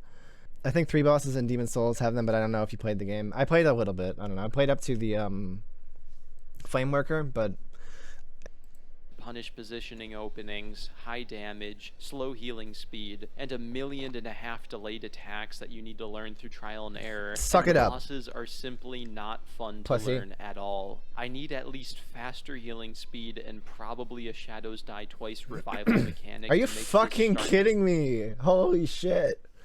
You know what? Just so people like him stop bitching, they should introduce a revival spell that you need like a really strong fucking magic build to use just to fucking rub it in. And if he still doesn't get it, I'm gonna say at that point that like they should legally ban him from fucking getting these games anymore. Anyway, yeah, there should be like a certain level of understanding you have to play these games, or no, not to play them, at least to make videos like this. Like they should restrict his YouTube account on some level if he doesn't fucking get the point by then. His solutions are increased healing speed and a secular revival. I don't know, man. Maybe I just forget all the flasks altogether and give us 12 health bars. That will make it easier. Yeah. How about yeah, like if a boss hits you, they're actually like, is it built in mechanic to make them wait 10 seconds before they're allowed to hit you again? How about that? Wouldn't it be great if everything was like Dark Souls 1? Nah, I like Dark Souls 1. The reason why whatever. FromSoft fans who disliked Elden Ring boss design looked back fondly on Sekiro was because it was a hard game that gave the player tools to help learn boss movesets more quickly. They showed the posture bar, jumping attacks, stab attacks. Dude. Alright. Had fast healing speed, allowed you to cancel. Do you really not attacks, get that Elden Ring is the same way? It's just like, alright. and gave you revives. Is Sekiro? Ooh, that's the key. That might be the key thing. I wonder if he's like saying all these other things that like Elden Ring basically also has, just so he can say revive too and pretend like it's like it just needs to be more like Sekiro. It's like, well, it can be if you don't fucking intentionally limit yourself. I love that there's no trial and error in Sekiro personally. Yeah, dude, right? That's why I first tried every single boss. Yeah. And I wasn't streaming fucking Ishin so long that my audio got off sync with my video. Yeah. Anyway. So not just the increased healing and revival then. We want on-screen prompts for incoming attacks, on-screen pops. There already are on-screen prompts. Like what level of hand-holding do you want? It's like you just look for the tells, bro. Ugh. Also part of the wish list, probably. Deflect here, yeah. Yes. Whatever. Would it be a lot harder? Of course. But would it be more fun? I think the answer is obvious. Let's say a boss like Rolana takes me a little under 4 hours to beat. The first 2 to 3 hours are... Would Sekiro be less fun without those mechanics? I'm going to go with everyone on the spectrum from yes to no. Or everything on the spectrum from yes to no, depends who's playing it, true. How many... Well, yeah, but everybody always has the option of using certain things and not using certain things. That's one of the points that I thought people with... I thought Feeble King had at least the level of understanding of these games to get that, but I guess not. How many times they played it? What in particular is removed or added? This really doesn't work when you use the word fun. Some people that play with the HUD off added or removed posture bar isn't going to do much for them. I don't think I want jump to flash in big red letters on the screen in Elden Ring either. Now that I think about it, I might have turned off the Scadu attack alerts in my next playthrough if that was an option. Is the training guy enough to teach the Makiri counters and jumps? Do we really need the attack alerts? I'd rather Elden Ring get a training partner at Roundtable Hold than attack alerts. It would be interesting to try without it. I wonder if I don't know. I might have to try that, yeah. Aren't actually beatable because Bro, what are you doing? For real? a little under 4 hours to beat. The first 2 to 3 hours aren't actually beatable What? Like, you didn't even try. because I haven't learned enough of their moveset. By the final 30 minutes, the boss starts I dodged the moons the first time I saw it. That's the only time I've ever been hit by it, is the first time I saw it. Like, because I tried to dodge it like a moron, and then I was like, oh, I guess you don't do that. You must have to jump. becoming fun. In a challenge run, I have to dodge a bit Yeah, it's like the most telegraphed attack ever. Every single part of it is so dodgeable. It's crazy. in attack Well, I guess not dodgeable, jumpable. sort of way. But I had to suffer through hours of boring trial and error, dying while healing Hey, that sounds like Dark Souls. Shit. Wow. Why do you play these games? to get there. Suffer, bro, you good? You sure you don't want to just grab some more levels or fragments or something? Suffer? Like, yeah, for real. Like, what is it? I thought this is what it was all about. Which was not fun at all. This means that What the do you- majority of So my then, time spent stop fighting the then, bosses Feeble on my King. first playthrough was Do not something different fun. or stop. Clear this up Stop bitching. with the majority How is everybody else having such a good fucking time? Are they all coping? Really? Okay. of exploration being boring, and the majority of legacy dungeons being underwhelming, Also, just get higher defensive stuff. There's so many options. True. and all of the three Also, main like, Rolanda does, like, barely any damage in phase 1. It's so fucking crazy. If you just, like, dodge and get hit by, like, 50% of her combos, you could probably hit trade her all the way to death and not even see phase 2 if you're built well enough. But I guess that's neither here nor there. Like, you have to learn so little of Rolanda to actually beat her. It's fucking wild. Fighting bosses was not fun. I'm sorry to hear that. Pick a word besides fun and maybe we can talk about it. Yeah, like, it's literally just he didn't have fun. I'm so sorry, bro. Go play something else, okay?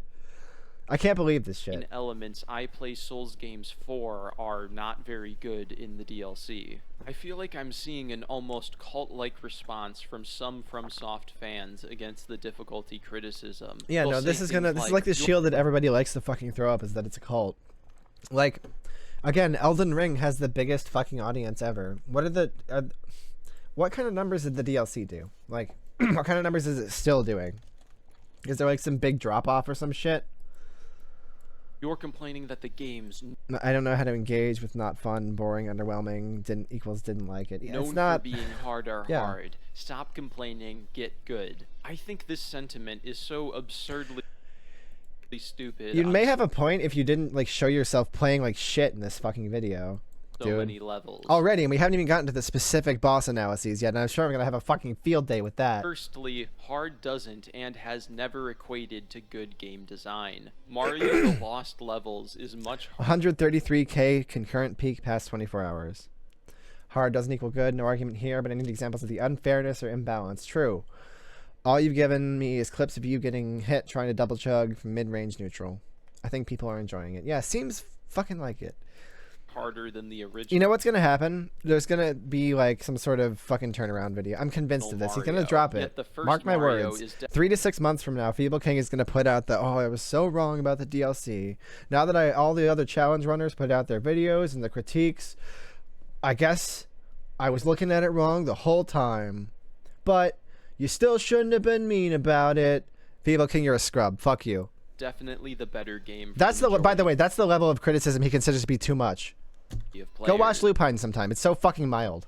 FromSoft creates entertainment. These games are not sacred relics with challenges that are inherent. Better game for the majority of people. I hate how you use better like this.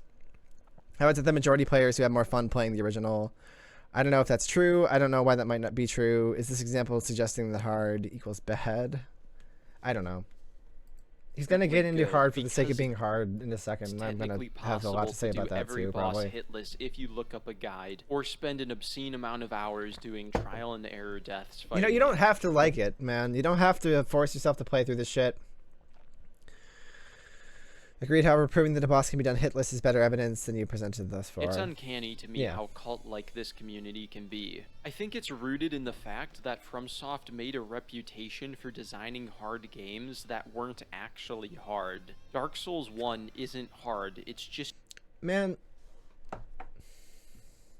you're the actual person who has the fucking brain rot about this, dude. Dark Souls, you know how hard it would be for, like, the average person who plays, like, just not this type of game to play Dark Souls 1? It's hard. I promise you that it is, okay? It's not hard for people like me or him anymore because we've spent fucking forever, like, way too much of our lives invested in this shit. Him even more so than me. Like, I don't know. Does he have no friends that he's gotten into the game? Does he have no family that he's gotten into the game? Maybe I only have... No, because you all have been into it longer than me, and you're not fucking stupid about this shit. What is it? Like, how do you not understand this? Like, Dark Souls is hard for people that don't fucking play Dark Souls. just unique. It's like that... Yeah, Elden Ring is just like, it's hard for us, even though we have all this experience, which is kind of great. And because of the gigantic spectrum of fucking difficulty that is player-driven... It can be easy if you need it to be. It's beautiful. It's a fucking masterpiece, again. People who don't try to learn its unique mechanics. With Shadow of the Erd Tree, this is completely not true at all. This game is absurdly difficult for the sake of being difficult. They all are. They literally all are. For me, DS1 was relatively easy, but I played it after DS3. Well, yeah, okay, great. Yeah, but I'm talking about people who haven't played one of these games. Or maybe even somebody who doesn't play action games. Like, I don't play action games aside from these. Or at least I haven't in years. Citation needed also are the summons only runs, not evidence to Elden Ring being the easiest of the Souls catalog. Yeah, it can be. It literally Souls-like is. cycle where a new game comes out, people rage about the difficulty, and then a few years later, people say it was never all that hard and you just had to adapt. I firmly believe that Elden Ring DLC has broken the cycle. This game will always be seen as hard. Sure, some These blanket fucking hyperbolic broad statements like this literally is a first. When did this come out? I couldn't believe how soon it came out after the DLC, honestly. July 3rd. Yeah, like a week and a half after the DLC came out or some shit. This is crazy. Literal first impressions passed off as fucking, like, insightful critique. This is ridiculous. So yeah, we're gonna look back and say this one isn't as hard. What I'm saying is the player base has gotten better because the difficulty has gone up. Yeah, exactly. Like, I started with Bloodborne, and Dark Souls 1 was still pretty hard for me. It would have been, I'm sure it would have been, like, way harder had I not beaten Bloodborne prior. There's this Souls-like cycle where a new game comes out, people rage about the difficulty, and then a few years later people say it was never all that hard and you just had to adapt. Firmly believe that Elden Ring DLC has broken the cycle. The game will always... That's a testable... Yeah, like it is, I guess. Yeah, we'll see in a few... Like I keep saying, we'll see in a few months when he releases his turnaround video. It just remains to be seen whether... Well, wait, okay. Should we, what is it? Fuck, not Occam's razor, but the other one. Hanlon's razor. Never attribute to malice what could be attributed to incompetence. Yeah, he's just fucking retarded. He doesn't get it. Like, he, But maybe in 6 months, once he's finally broken down and watched enough other people's videos, he'll understand how you're actually supposed to play Elden Ring, and, he'll like the DLC. And then he'll make a big video saying that you still shouldn't be mean about it, even when you're this publicly wrong and this fucking objective in your criticism. Some challenge Sounds like runners what's gonna might happen. be like, Just oh, mark I my fought the fucking boss words. for a I'm ton of predicting hours, this shit. now I can do If he can predict crazy shit, so can I. every boss hitless, but it took a ton of hours to get there, or they were looking up other people's strategies on the internet. The way I see it, FromSoft encountered a problem. How do we keep up our reputation of making hard games if we aren't introducing any new base mechanics that are difficult to master, since it's still just dodge? But they did. Like, crouching and jumping. That adds so much to the gameplay that it's wild. Since when has a no-hit not taken a lot of hours? And since when has the speedrun challenge community not been cooperative?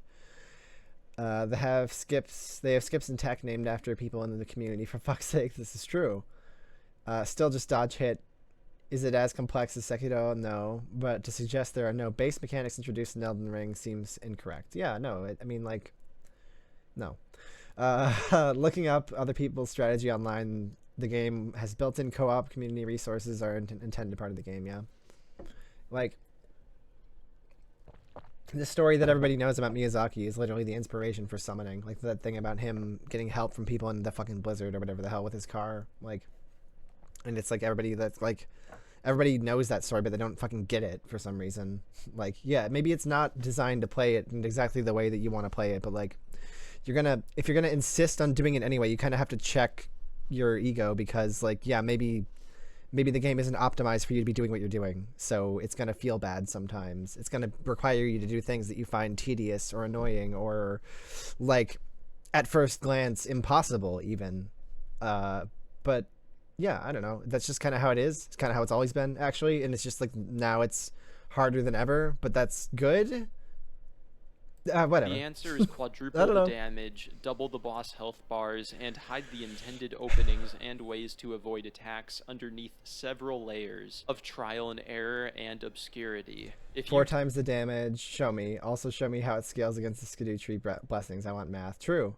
2 times the boss health bar, show me. Also show me how it scales against the Scadu tree blessings. I want math. True. Dislike this design approach. Hide intended openings and attack avoidance behind several layers of trial and error and obscurity. Yes, they wanted you to fight the bosses a bunch. That's why there are no runbacks anymore. Yes. You don't like it that is yeah, also like, hey, no runbacks. either, and no game is above criticism because maybe the they did that for a developer has reason. Good reputation. Personally, one of my health bar point is very funny. You can literally take off a third of Bale's HP at room level 1. biggest issues with the boss design isn't just that some bosses are hard, it's that all the bosses are over the top. Elden Ring's base game has dynamics in its difficulty that crescendo towards the end, while the DLC is always hitting the highest note. Yes, because it's post-endgame DLC, bro. Like, it's always been, every single FromSoft DLC has always been this way. Dude, you remember Dark Souls 1? Remember how you played Dark Souls 1 and by the end you were like, yeah, this is like pretty, like, not as hard as I thought it was going to be. And then like the DLC and the fucking Sanctuary Guardian fucking bam, right out the gate is like twice as fast as anything you fought. Remember that? No? Just me? Okay.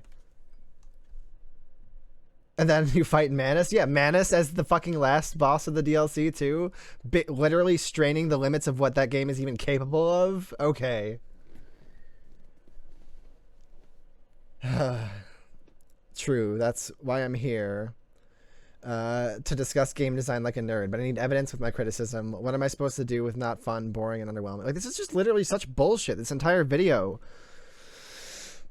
Like, there's not a single point of criticism that you can't point to every single other game and be like, oh, but it wasn't a problem here, it wasn't a problem here, and literally the only thing he would have is like, it's too much now, to which my response is skill issue, and then he has nothing except to spin more bullshit.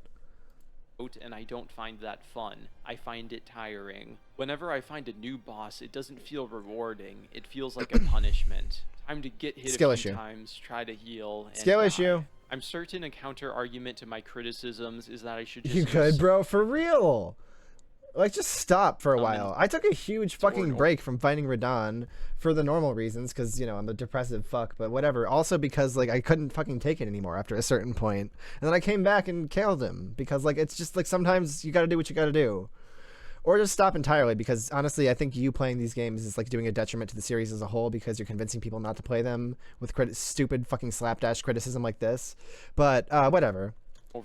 If the bosses are punishment, maybe don't play the game. Yeah, true. Build if I dislike the boss mechanics. But me using split aggro or an overpowered build to ignore the mechanics doesn't make me like learning the boss mechanics. Skipping boss mechanics doesn't make me enjoy them, and I am tired of this brain-dead FromSoft cult-like response to avoid all criticism. Well, it's either that or actually learn to play, because you've showed yourself playing like so shitty.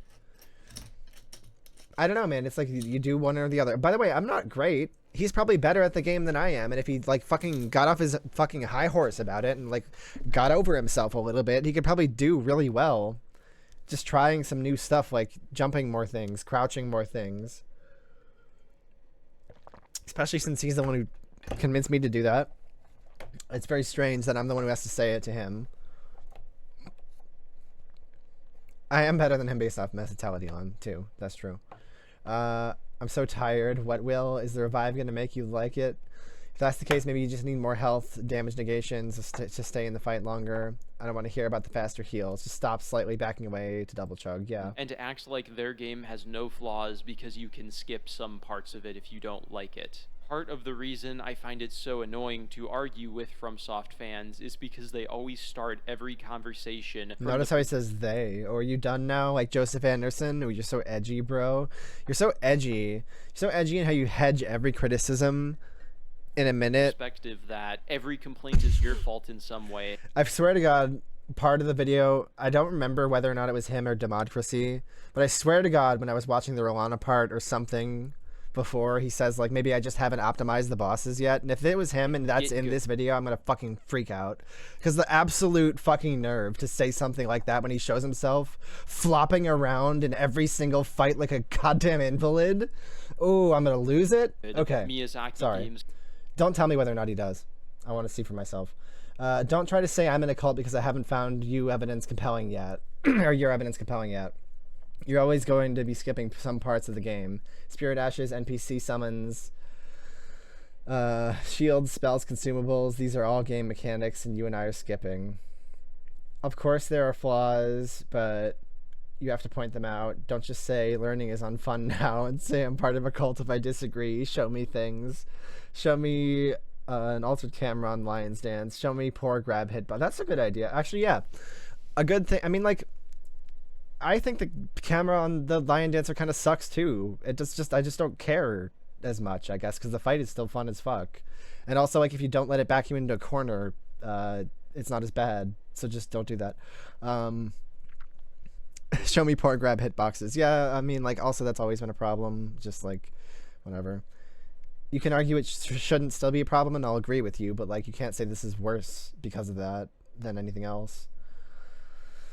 These are good criticism. Yeah. These are inherently perfect. They are, but you can't just... so okay, brain yes. dead, like they aren't individuals just be who restating think what I for just said again. themselves, but cult members preaching their creed. Right, Also, dude. if I end up using in-game tools to skip learning bosses, I wouldn't... Get good is the end of the conversation, not the start. Secondly, inherently perfect. No. Very good and rewarding to dig into. Yes. The more you pay attention to the boss fights, mechanics, environmental storytelling, item descriptions, enemy placements, the more you're rewarded because thought has been put into these things. Yes. It's what I enjoy most about Miyazaki's games. The satisfactory loop of the more I look at, the more I find. It's not perfect. The lore has dead ends and gaps. Some hitboxes have inconsistencies and inaccuracies, but it is a rewarding experience regardless. I'd be willing to bet that every hitbox that's, like, bad in some way that fucks you over, like, for every one of those, there's probably a hitbox that is bad in some way that's exploitable to get you ahead. But I think, like, a lot of the little nuances in the boss fights have kind of always been that way, and that, like, it's not something the developers necessarily thought of, but it's something that really, really good players will navigate to because the combat is nuanced enough to allow for things like that. Which is why, like, experimenting and trying things and paying attention is such a rewarding experience in these games, even beyond just, like, exploring and paying attention to the lore, but, like, the granular details of the boss fights as well. Like, I don't know. Yeah.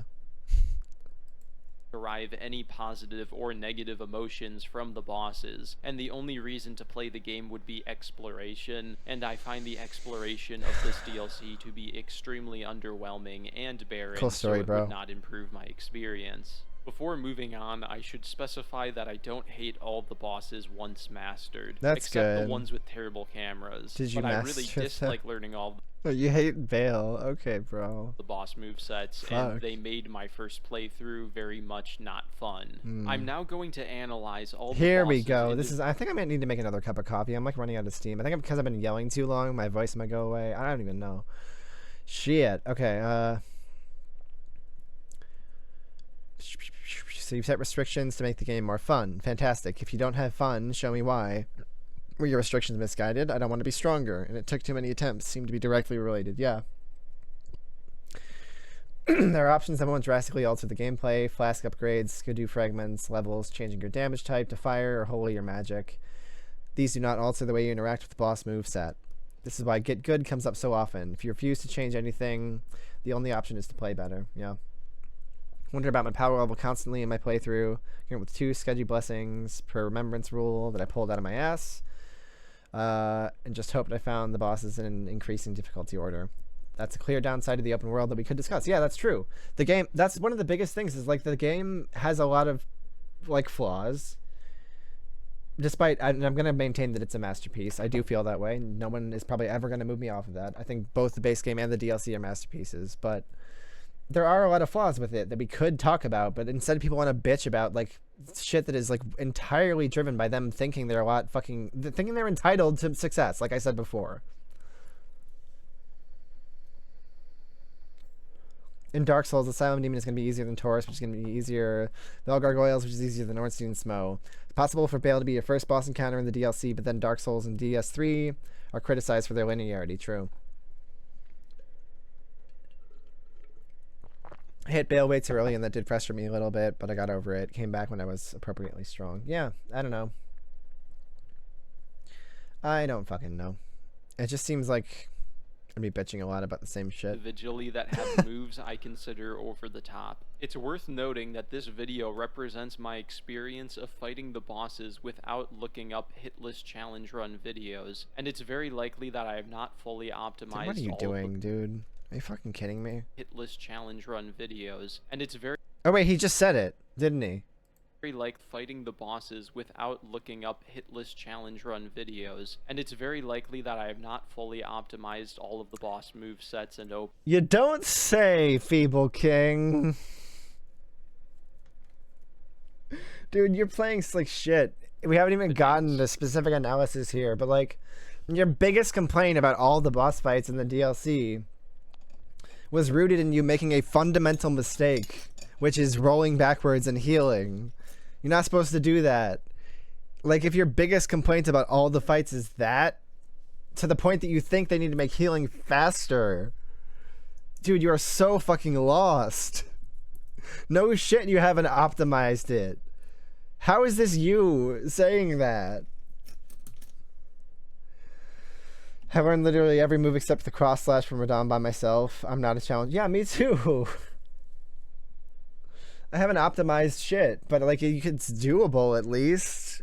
And bitch, you don't even need to optimize everything to like understand them to the point to not have them take this bad. He starts out hard but fair, and then in phase 2 he switches between 3 elemental forms. In his lightning form, lightning shocks appear all across the arena to stagger you out of your openings. Or to make you position better. Don't you like that type of thing? I don't hate all the bosses once mastered. How would you know that? Again, yeah. So I forgot what learning bosses is like since it's been 2 years deal. No, that's probably what it is too, yeah. I feel like he's like fucking goldfish. Like he doesn't remember shit. He's gonna release the video, the turnaround video, and I'm gonna fucking like who cares? Too late. Like you already proven yourself to be fucking stupid on this subject, so why would I care now that you like are like fucking dragging your carcass out here to fucking eat your just desserts? Fuck you. And he'll say that I was being too mean to him and other people who have the same attitude. To preempt to preempt the people who would watch this video and think he's a moron because of me, which like they should. How does this coexist with the Elden Ring DLC? We'll never have that it's extremely easy turn. Literally except Lion, I kind of just steamrolled him. I didn't know better because I did it all by myself. Disclaimer. Isn't going to magically make you correct for not recognizing ways to avoid damage or attack openings, but I commend him for explaining the type of data set we are working with. I would commend him for that if he wasn't like basing what's supposed to be an objective criticism on it in the first place. But we still always go back to that like he's worst DLC yet. Fucking. This was the little sprinkle of bullshit boss needed to have to go from fun to aggravating. Really? Okay. His ice phase was also annoying since with every attack, a bunch of ice damage would just appear around his body. But it wasn't too Well, like, too high and you what? could just jump it, so it was Yeah. more manageable than the lightning form. Okay, so it sounds like it's not a problem then. Midra, Lord of Frenzied Flame, is actually an amazing boss that isn't too. Of course, this is the one that he likes. Of course it is, dude. Shit. The most fucking gimme boss in the whole DLC. What is this gameplay? Form. Too high and you could just jump it. I mean, like, I didn't do much better, but like, Aggravating. I would never show my first playthrough footage and be like, this is the problem with the game, actually. His ice. In phase 2, he switches between 3 elemental forms. True. In lightning form, lightning shocks appear to stagger you out of your openings. This is the bullshit, apparently. Yeah, it forces you to have better positioning. The ice phase was also annoying, of course, to him. Every attack, a bunch of ice would just appear around his body, but wasn't too high, and you could just jump it, so not a problem, right? And we're done with criticism for the Lion's Dancer. Okay, that's, I guess, no camera issues, nothing about the wind phase being the most vulnerable or something. I don't like stuff on the ground. Yeah, I noticed he only has complaints. Phase was also annoying. About very narrow parts of the fight. Since with every attack, a bunch of ice damage would just appear around his body, but it wasn't too high, Good and dodge. you could just jump it, Good so it was more dodge. manageable Nice than the jump. lightning form. Midra. Alright, so like that was good, but like he just wanted to bitch about there being ground effects, I guess, even though he apparently figured it out because he kind of nailed it in that little clip there.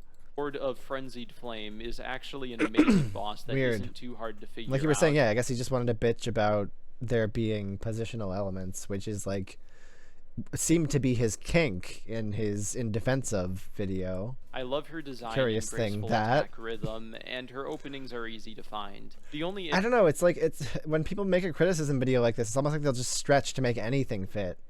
Like they have a lot to I don't know. I know I'm reiterating the same point over and over again, but they have a skill issue and they can't just say that because their ego is too much wrapped up in this, so they just fucking ad hoc. issue is that Midra is especially bad at criticisms. killing people who try to heal. All this shit with that I her used to love is bad now, actually. million spell attacks and fire roll catches. The Mother of Fingers is a difficult boss that I find fun, but at some point in the fight, she just spawns 3 add-on hand enemies. This It's did so annoy me stupid. too, I guess, but roll back more. Yeah, true. True. Into that hitbox. Into it. Right into it, buddy. Isn't too hard to figure out. Graceful attack rhythm. Openings are easy to find. Kills people who try to heal. And we're done. Great analysis. How many times do you have to make a mistake, Feeble King, before you don't try to heal at the wrong time? Anyway.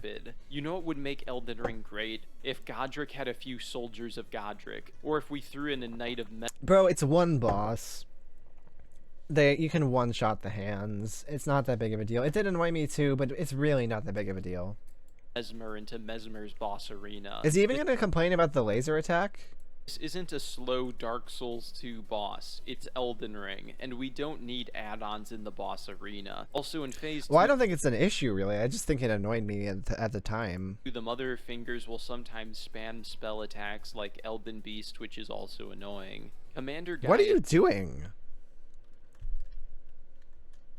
Did he spams forget that you can jump? No, he was jumping, fighting the dancing lion. spell attacks like Elden Beast, which Like, that's not the right thing to do there either, I don't think. The best thing I found to do was position between the beam and is the also center annoying. thing. Command But okay, whatever. Spawns 3 add-on enemies. I also dislike this boss mechanic, though I do appreciate how weak and slow the hands are. I was actually able to kill all 3 the second they came out with the greatsword. Nice. Would it be neat if she sacrificed health or had a longer recovery from it? So if you killed the hands fast enough, you can get a hit or 2 on her as well. Is there a fight with the extra enemies? Make a fight better. How does this differ from that one? Yeah, I don't know. It did kind of annoy me. I don't know that I'm ready to say it's like an issue with the fight. I do think overall that fight is kind of mid, like I keep saying, but whatever. Lore-wise, it makes sense. Also true, even more so than Mesmer, who wants his brooding alone time, or Godric, who grafts everyone in a 50-foot radius. Spam spell attacks like Elden Beast. I don't know how much that's Elden Beast. That's like Elden Beast. I think he's just saying that because it kind of looks like Elden Beast, like visually. I really think that's as much as he like thought about the comparison is that like it sometimes uses magic and looks kind of similar, like in its body.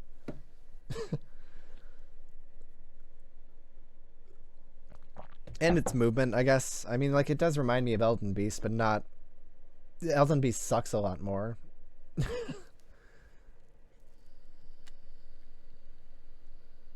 Commander Gaius is further proof that horse combat sucks balls. I genuinely hate it. This is so don't do it then! What the fuck, dude? Boss who never lets you heal, but is faster and more aggressive than other bosses since you're designed to fight it on a horse. No, but you're not. Wait, what? Are you fucking kidding me? Are you? Do they expect you to fight Commander Gaius on... I always assumed they didn't expect you to fight anything on horseback, because fighting on horseback just does. He's right that it sucks. But, like, so don't do that, then. This is where my notes end. I couldn't take any more now after those 3 wet farts of boss fight analyses. Doesn't have any iframes, and if he dies, you have to click through a stupid menu prompt for him to revive. Okay. Eventually, I just gave up and used the horse to dodge Gaius's oversized charge hitbox, then fought the boss melee. Oh, he didn't jump over him, though. Bummer. Some people enjoy horse combat because they use the iframes in your mount and just jump over animation to avoid attacks. Just jump over which I think is the stupidest mechanic I've ever seen in a FromSoft game. Yeah, I'll dodge the boss. Just let me get off of the horse while his sword goes. Jump over him instead, then. It's way cooler, and it makes sense if you're so fucking... Wait, is he really bitching about, like, not... Like, it doesn't make sense that dismounting... Neither does iframing, retard. Okay. Yeah, I'll dodge the boss. Just let me get off of the horse while his sword goes through me. That's really stupid, and I'm not going to do it. Just give the horse iframes. Yeah, let me just jump through the boss's sword. Oh, realistic combat in Feeble King's world. No damage taken. That's how, yep. Okay. Really cool. Let's not let that one slide. Wow, what did I miss? Horse combat because getting iframes when getting off horse doesn't make sense. Give the horse iframes while running instead. Sword goes through me. That's really stupid, and I'm not going to do it. Sure, that makes way more sense. The horse iframes on the dodge. Mesmer is a really cool. It's literally right. Cool boss. Sometimes like iframes just don't. No iframe makes sense. You can open chests while getting fucking blasted in the back, but like. The one game that didn't do that was Dark Souls 2, and you see how that went. I don't know, man. It's never made any sense. Combos go on a bit too long before you get an opening, and while it's possible I haven't... That sounded like you're getting fucked in the ass. I didn't mean for it to, but I guess we're doing that. As the boss's jumping openings, his tracking is so insanely good that I couldn't find any positioning. I mean, like, I've been talking about this video for so long that, like, whatever segment of this gets released on YouTube, I'm definitely past the point where I have to worry about TOS... demonetization, all that for swearing, right? His massive combos. I particularly enjoyed Mes transformation attack. There are positional punishes on Mesmer BTW. Yeah, literally there are. Like, actually, that's how you punish his over the top fucking thrust thing. It's like if you're far enough forward, that just literally goes past you. The whole thing. Mesmer, I actually found, all things considered, once I got over like being afraid of him. To be pretty easy. So insanely good that I couldn't find any positioning openings during his massive... I did say the same thing at the time, but I was just not... I didn't get it. I had to play the fight more and, like, figure it out. Combos. I particularly enjoyed Mesmer's Phase 2... I mean, he just showed himself doing it, like, right there, didn't he? During his massive combos. Yeah, like, he gets up from his iframes, and the thing is still going berserk over there, and he's fine. Particularly enjoyed Mesmer's Phase 2 snake transformation attacks, as it escalated the... Interesting fact, you know why? Because he's technically low profiling. His character is still low enough for the attack to go over him. Look at that. Hey, it's almost like this is an incredibly nuanced and fucking deep combat system. Like maybe the most they've ever made, aside from perhaps Sekiro. I don't know. Oh, look at that! Wow. Of the fight, although his explosion into multi-snake bite attack seemed a bit like a bolt. Isn't that crazy? Man who convinced me this was the case. Hard to learn attack that the developer hopes does at least some damage. On the bright side, his snake phase introduces a new opening, since every time his snake form dissipates, you can land a jumping or fully charged heavy attack. Moving on to the bosses that have higher levels of bolt. I actually am gonna make some more coffee now. We've been here for so long that we might as well just like not worry about drawing it out. I'm gonna get water because my fucking throat. Yeah, all right. I'll be right. I mean, reaction to this has gone a lot longer and deeper than I expected. It's insane that Rolana is only the second boss. I mean, Her I damage guess. is extremely overtuned. From soft Not really. I mean, her damage is really not that crazy. Especially because even if you start getting hit, you can dodge out of the middle of a lot of her combos. It's really only the second phase where her damage starts to really become a problem. Except with the exception of the, like, big attacks that she does. defenders will say that you just need to level your Shadow Tree blessings, and that get Rolana is good. like the market of the DLC. Don't you get the +3 magic talisman right before her too? You also, yeah, that's, yes. While they are technically correct, this doesn't sit well with me. And you have the Drake, whatever, the physical defense talisman from the base game even helps to learn phase 1. With Margit, you're a weak character, having to upgrade multiple progression trees through exploration to become strong enough to fight him. Is Rolana the Margit of the DLC? Yeah, I guess. While Sure, with Rolana, I don't know. you're I mean, a like, yeah, I mean, yeah, sure, whatever. high-leveled character on the second DLC boss who is And stuck that she sets the expectation for the rest of it, yeah. because you need to collect a single item to improve your stats, and that just seems really lame to me. Either way, the boss is kind of stupid. Her combo extenders seem to yeah, go it's on a good forever. analogy. Her tracking is insanely fast, making positioning openings hard to pull off, and she aggressively punishes healing with melee attacks and spells. She also roll catches incorrect dodge roll directions with her two swords, making it hard. See, like, it's interesting.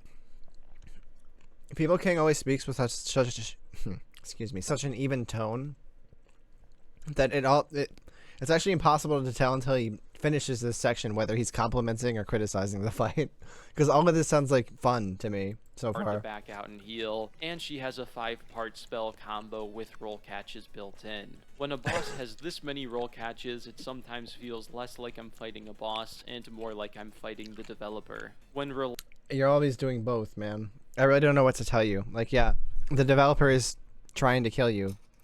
I'm sorry if that's hard for you to hear. That's how video games work. I don't know if you're familiar, but that is in fact how combat-based games are designed. Lana is near death, she does a triple moon staggered chain one-shot combo that hits the entire arena. Oh, here we go. After I first saw this attack, remember I this. literally said, that's a streamer bait attack. So, this is what really pissed me off. Because you're really going to sit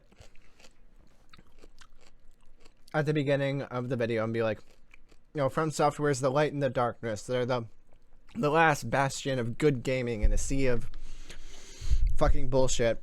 And you're going to accuse them of being this, like, fucking disingenuous in their intent, in their design intent. Like, that they're baiting, they're pandering, they're, like, pandering to Twitch audiences or, like, stream audiences.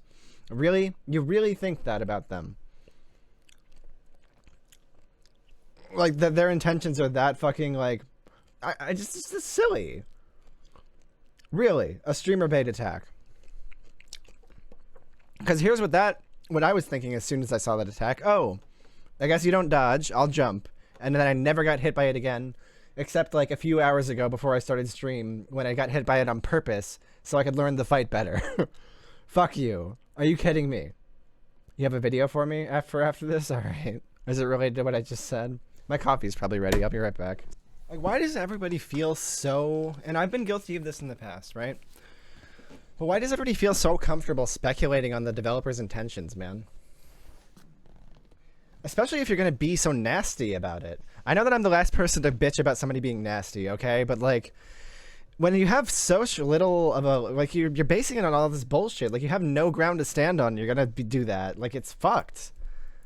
It's made to get reactions and add an extra hour of length to the fight in case you had a good run on your hands with a one-shot that you didn't know how to dodge. There's probably some way to optimize. Feeble King, After I first saw this I'm gonna attack, tell you I straight literally up. said, that's a streamer So he's saying he first saw it. That's probably the first time. bait attack. It's made to get reactions Now he's showing and it. add an Oh, extra showing hour it of length again. to the What does he fight do in case here? You had a good run on your hand. I'm sorry, bro. If you're not jumping it after the first time, that's a skill issue. You're still complaining about this? Fuck off. This is so indicative of the way that you approach the rest of this. With with a one-shot that you didn't know how to dodge. There's probably some way to optimize Rolana's fight with jumping or positioning openings. Fuck off. Are you kidding me? I didn't enjoy the boss with her ginormous long... I saw that move the first time and thought, oh, that was fucking sick. Yeah, for real. Like, how does he hate everything that's like fucking great? And So catches. I can't believe this is the same Feeble King. A fair bit of hit trading to break her posture and win quicker. There's only 2 bosses left to cover, and I saved the hardest bosses Yeah, I don't know, for whatever. last. Next up is Bale the Dread. It's almost like Miyazaki heard challenge runners like me saying that Dark Eater Midir wasn't all that hard, and he said, The alright. fucking gall to call yourself a challenge runner when you just showed that embarrassing Rolana footage. Fuck off, bro. I'll show you a hard dragon fight. This boss is almost mechanically identical to Midir, but way, way harder. It's a dragon fight with a focus on hitting the head. Similar to Midir, Bale breathes fire at his feet to punish people attacking his body. Yep. He also shoots fire straight out, but to add an extra pinch of bullshit, the fire hitbox will stray a little in the middle to hit you. Yeah. I don't know. Cry about it? Fucking, I don't know, dude. I don't know what to tell you.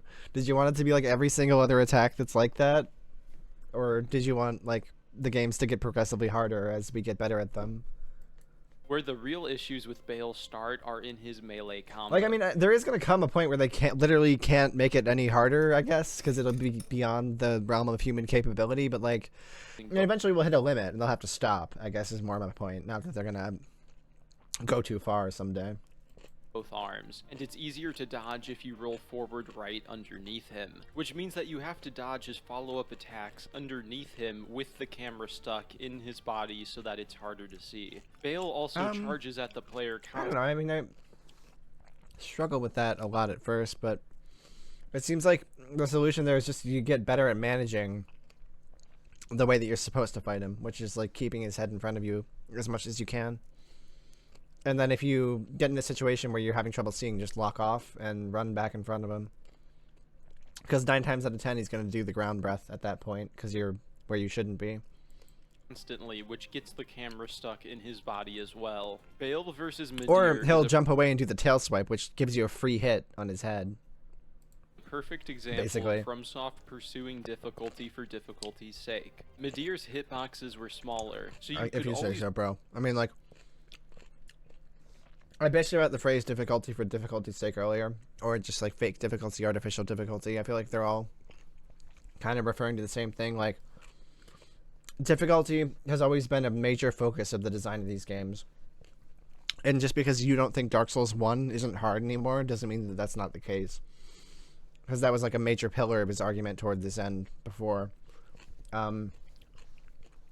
Yeah, difficulty for difficulty's sake. Suck it up or play better or differently. He's roll backwards from his melee attacks and keep the camera locked onto his front side. But with Bale, the camera's always stuck in his body, making the fight simply not fun. Then Bale steps it up in phase 2 where he just never stops attacking. This is especially frustrating because his damage is turned up to 11 and his health bar is... I feel like Bale has some of the bigger openings, relatively speaking, when thinking about the remembrance or major bosses, rather, in the DLC. ginormous for an Elden Ring boss. Like, yeah, I don't know. I discovered that his even in phase 2. Wing stabs give you a rolling light attack opening in phase 2 if you roll right, which helped me with the lack of openings. I somewhat enjoyed how... I wonder if there are any lessons you could take from that that could help you elsewhere, like, you know, directional rolling, positioning, the things that you taught me. The top of the boss was in his phase 2 with giant explosions after his attacks, but I'll also say that it was a bit too visually cluttered for such a difficult boss. I'll agree with that. I did have that problem as well, but I guess, again, I'm just gonna, like, I'm just not gonna have as big of a problem with it because I didn't think anything else was unreasonable. I don't know. The only boss left to cover is the final boss of the DLC, Promised Consort Radahn. I know some of you are probably expecting me to outright hate this overly difficult boss, and I definitely hate parts of it, but I'm also a bit conflicted. In a DLC that's main theme is about being difficult for difficulty's sake, frankly, I'd probably be disappointed if the final boss wasn't the hard... So you're just, like, doing a cheeky little bit where you actually like it because it sucks so much? You're so clever, bro. Isn't it disturbing listening to a guy with this monotone of a voice try to be cheeky? I'm fully just like bullying him at this point, but honestly, you can't, Feeble King. You cannot pull off this type of joke. This is not funny. This is awkward. Also, I said earlier that one of my biggest issues with the boss design was the lack of dynamics in the difficulty. I'm somewhat okay with Radahn or Melania being over the top to make a narrative and gameplay point. Although I'm not opposed to the ending boss having extreme difficulty, I do think that some of the ways he achieves this difficulty is incredibly cheap. First of all, he has a I don't hate Radahn because he proves how right I am, smugface. 3-hit slash combo that I consider to be True. undodgeable on a medium roll. It is, yeah. I mean, it's not, but like it's tight. I agree that this attack is bullshit. Let's see what else he has to say.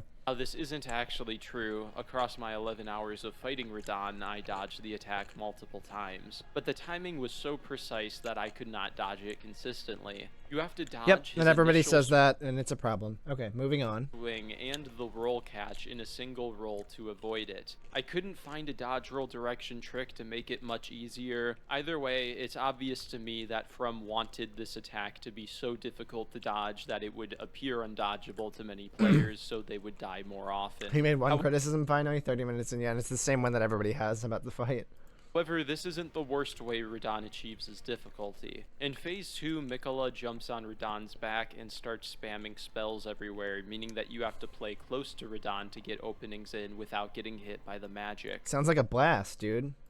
This is all fine and good, but sometimes when Radahn turns his back to me mid-combo, I literally can't see his model through Mikola's hair, and then I die. This is made worse Yeah, that can be a problem sometimes, you know? by the fact that Radahn is essentially delayed attack combos the boss. Every attack is delayed, and many of his combos look similar but have different timings to trick you into getting hit. Yeah, it's almost like he's the final boss of the DLC of one of the hardest games they made. In and of itself is an annoying way to achieve difficulty, but paired with me not being able to see which delay he's doing, it's just bull. If you So, you know, I think that the hair thing, the lack of visual clarity, is also a problem. I think if he were actually a dedicated enough challenge runner, because I saw Lupine, I think, say this, that like technically you actually can still see which attack is coming because which side he's moving is the tell. That is like a fucking very granular detail to pick up on, but I think I will also get there eventually. So actually, yeah, this might be an invalid criticism if you're playing at the level of depth that he's supposed to be as a challenge runner. do end up getting hit at mid-range by the magic, the particle effects obscure Radahn to make it harder to see when to dodge. I really don't like visual clutter as a new form of difficulty. Also, I don't fully disagree. I do kind of still have a problem with this, but I'm kind of getting over it. I think the more I did the fight, like I started to like it. The clone attacks and shit. I'm not sure. Mikola has a 2-shot grab attack with an oversized hitbox that kills you at any health. They're actually not that tough. That's the thing. They're just really intimidating. You get hit twice. A difficult FromSoft. Yeah, they're really cool. And dodging them, like nailing the dodges on them feels fucking sick. Boss would not be complete without a terrible grab hitbox. Phase 2 Radahn's dodge roll timings are incredibly difficult to learn because he will do multiple clone attacks in a row. So on that grab? Alright.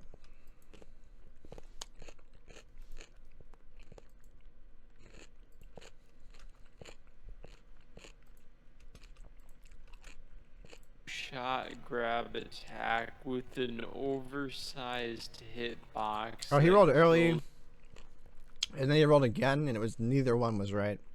Dude, that grab is such an easy opening. As soon as I see the animation, I can get an impaling thrust in, dodge, and then get another one in after the grab goes off. It's probably like the biggest opportunity to get damage in the entire fight. at any health if you get hit twice. Not exaggerating. A difficult FromSoft boss would not be Besides a complete poise break. Besides a literal fucking poise break. without a terrible grab hitbox. Phase 2 Radahn's dodge I mean, maybe it's a terrible grab hitbox, but like the grab is like maybe his easiest attack to dodge. roll timings are incredibly difficult to learn And it doesn't even kill you in one hit. because he will do multiple clone attacks. I can't believe he's in a row complaining that about makes it this. hard to see where the damage is coming from. He can also do a meteor attack into a clone combo into a high damage death You can remove the debuff. I didn't even know that, but it looks like the hitbox includes the swords, but you shouldn't get hit by the swords at any point of the fight. There's swords. explosion. Dummy. I could not figure out how to dodge this, so I started using Bloodhound Step, and I would usually still get Oh, hit a Mikola's bit. oh yeah, of course. Yeah, I mean, I wouldn't have done it even if I'd figured that out at the time. After a few days, I saw a challenge runner dodge it by jumping away backwards right from the meteor, and then continuously running back right to avoid all the clone attacks without dodging. But I did not figure this out during my run. I mean, like if you don't heal like a retard, like you can just you can dodge some of that attack and then wait for the next healing opportunity and you're fine and the fight goes on. Like you don't have to learn everything, Feeble King, and you know that because that was like a big talking point in your defensive video. The sunflower that he didn't cover in the video, by the way. Yeah, I can't believe he didn't put Romina in the video. You have to fight Romina. Oh, excuse me. Probably because she would undermine his point and that she's like really easy.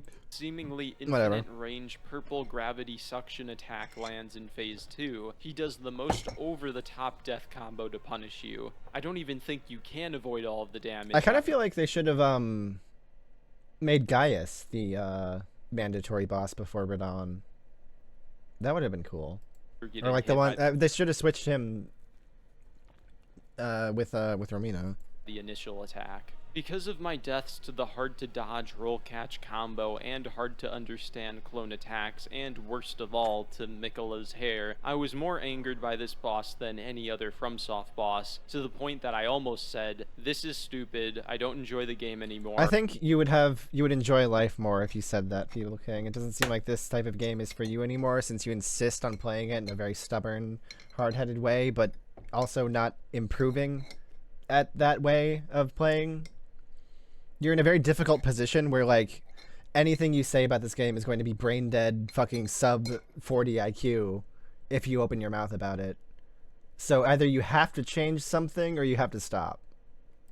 Or I'm gonna summon, get a great shield, and skip this bullshit boss. However, before I fully gave up, I decided to switch to a bleed build, and after 11 hours of total fighting, I managed to carve out a victory, which means that this boss took me longer to beat than any other FromSoft boss at a normal level, and is the only boss that ever got me to build switch. After I won, sure, I felt a sense of happiness and relief, but was it fun entertainment?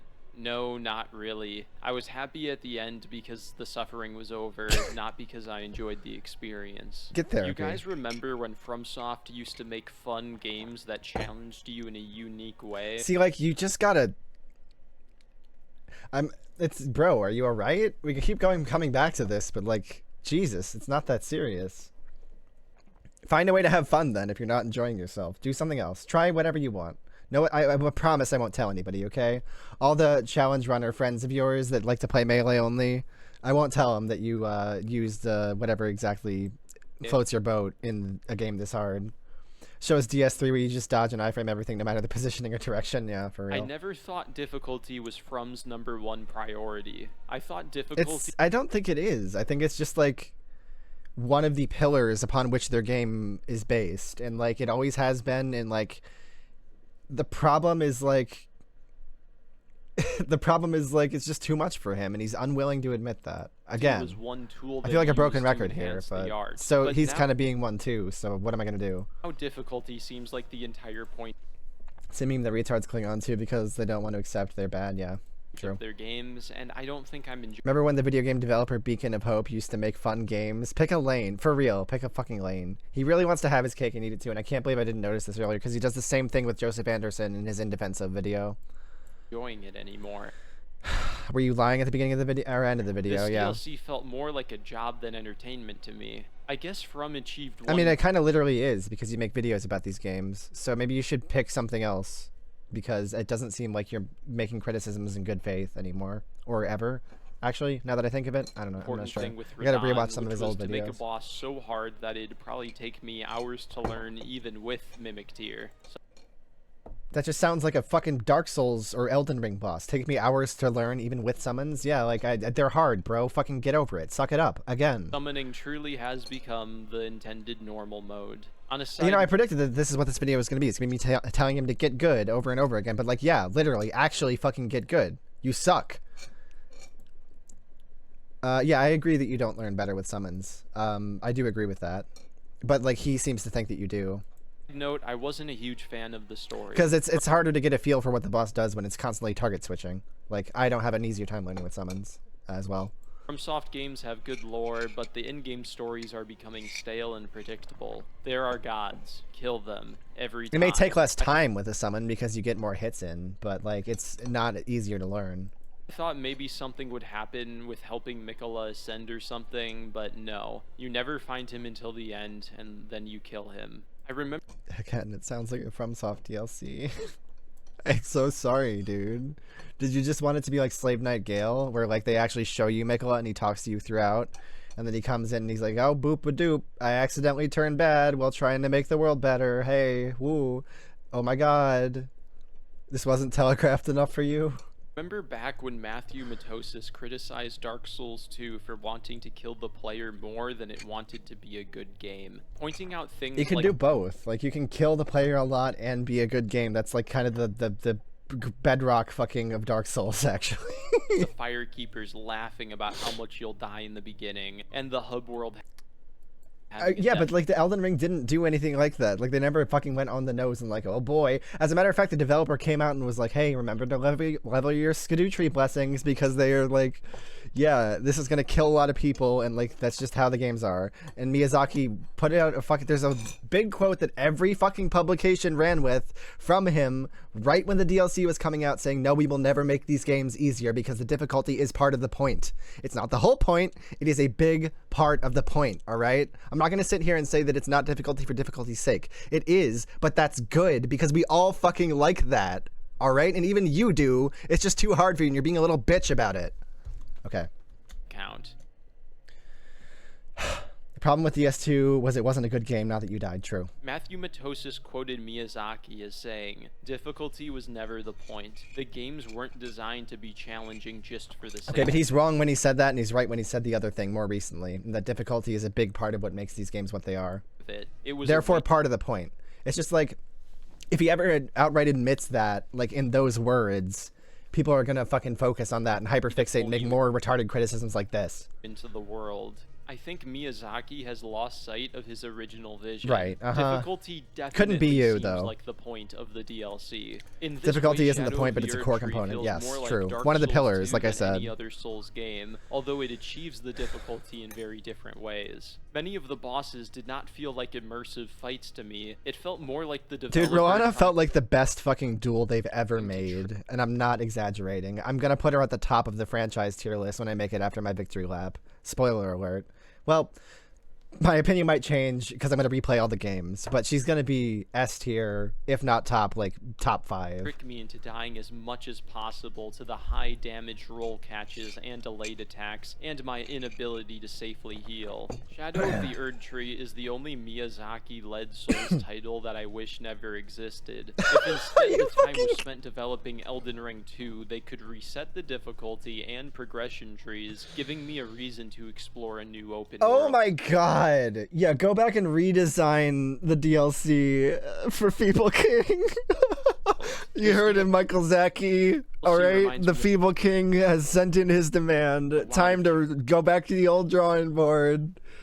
Tears of the Kingdom. This fucking it's guy. Not as content barren as that game, but both games allowed me to take off my rose-colored glasses and see the open world genre for all its flaws. Good for I you. once saw Now you Elden never have to play an open world game again. Congratulations, buddy. Ring as an unrivaled masterpiece when it came to exploration. And while I still think base game Elden Ring is the best open world I've ever played, it also does fall prey to all of the shortcomings of open world game design. The good content is spread thin across vast expanses of empty space and underwhelming side dungeons. Breath of the Wild proved that people will enjoy doing boring if it feels like their discovery and they get a reward. And Elden Ring DLC... It might be funny if I'd played Breath of the Wild, but I don't know. I feel like everything in Elden Ring is so far removed from being boring. It's kind of insulting. I don't know.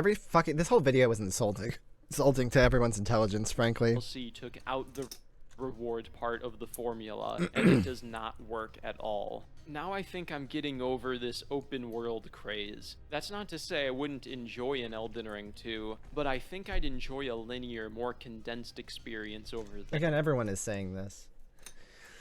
I think Elden Ring is a beautiful experiment, and it's probably the best open world game that I've ever played, but I would rather they make more Dark Souls style stuff that's just like linear and maybe interconnected, you know? That said, if they announced Elden Ring 2, I would be so hype I would probably have a stroke, but anyway. If the next Zelda... Because I'm not gonna like look at another open world game from them like coming up and be like disappointed. I would love Elden Ring 2.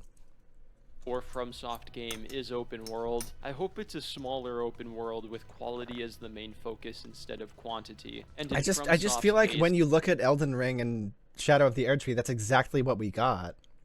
Because it's still fucking huge. It's still a massive open world, but also like it feels like so much more of a focused experience to me. Fun as the focus instead of difficulty.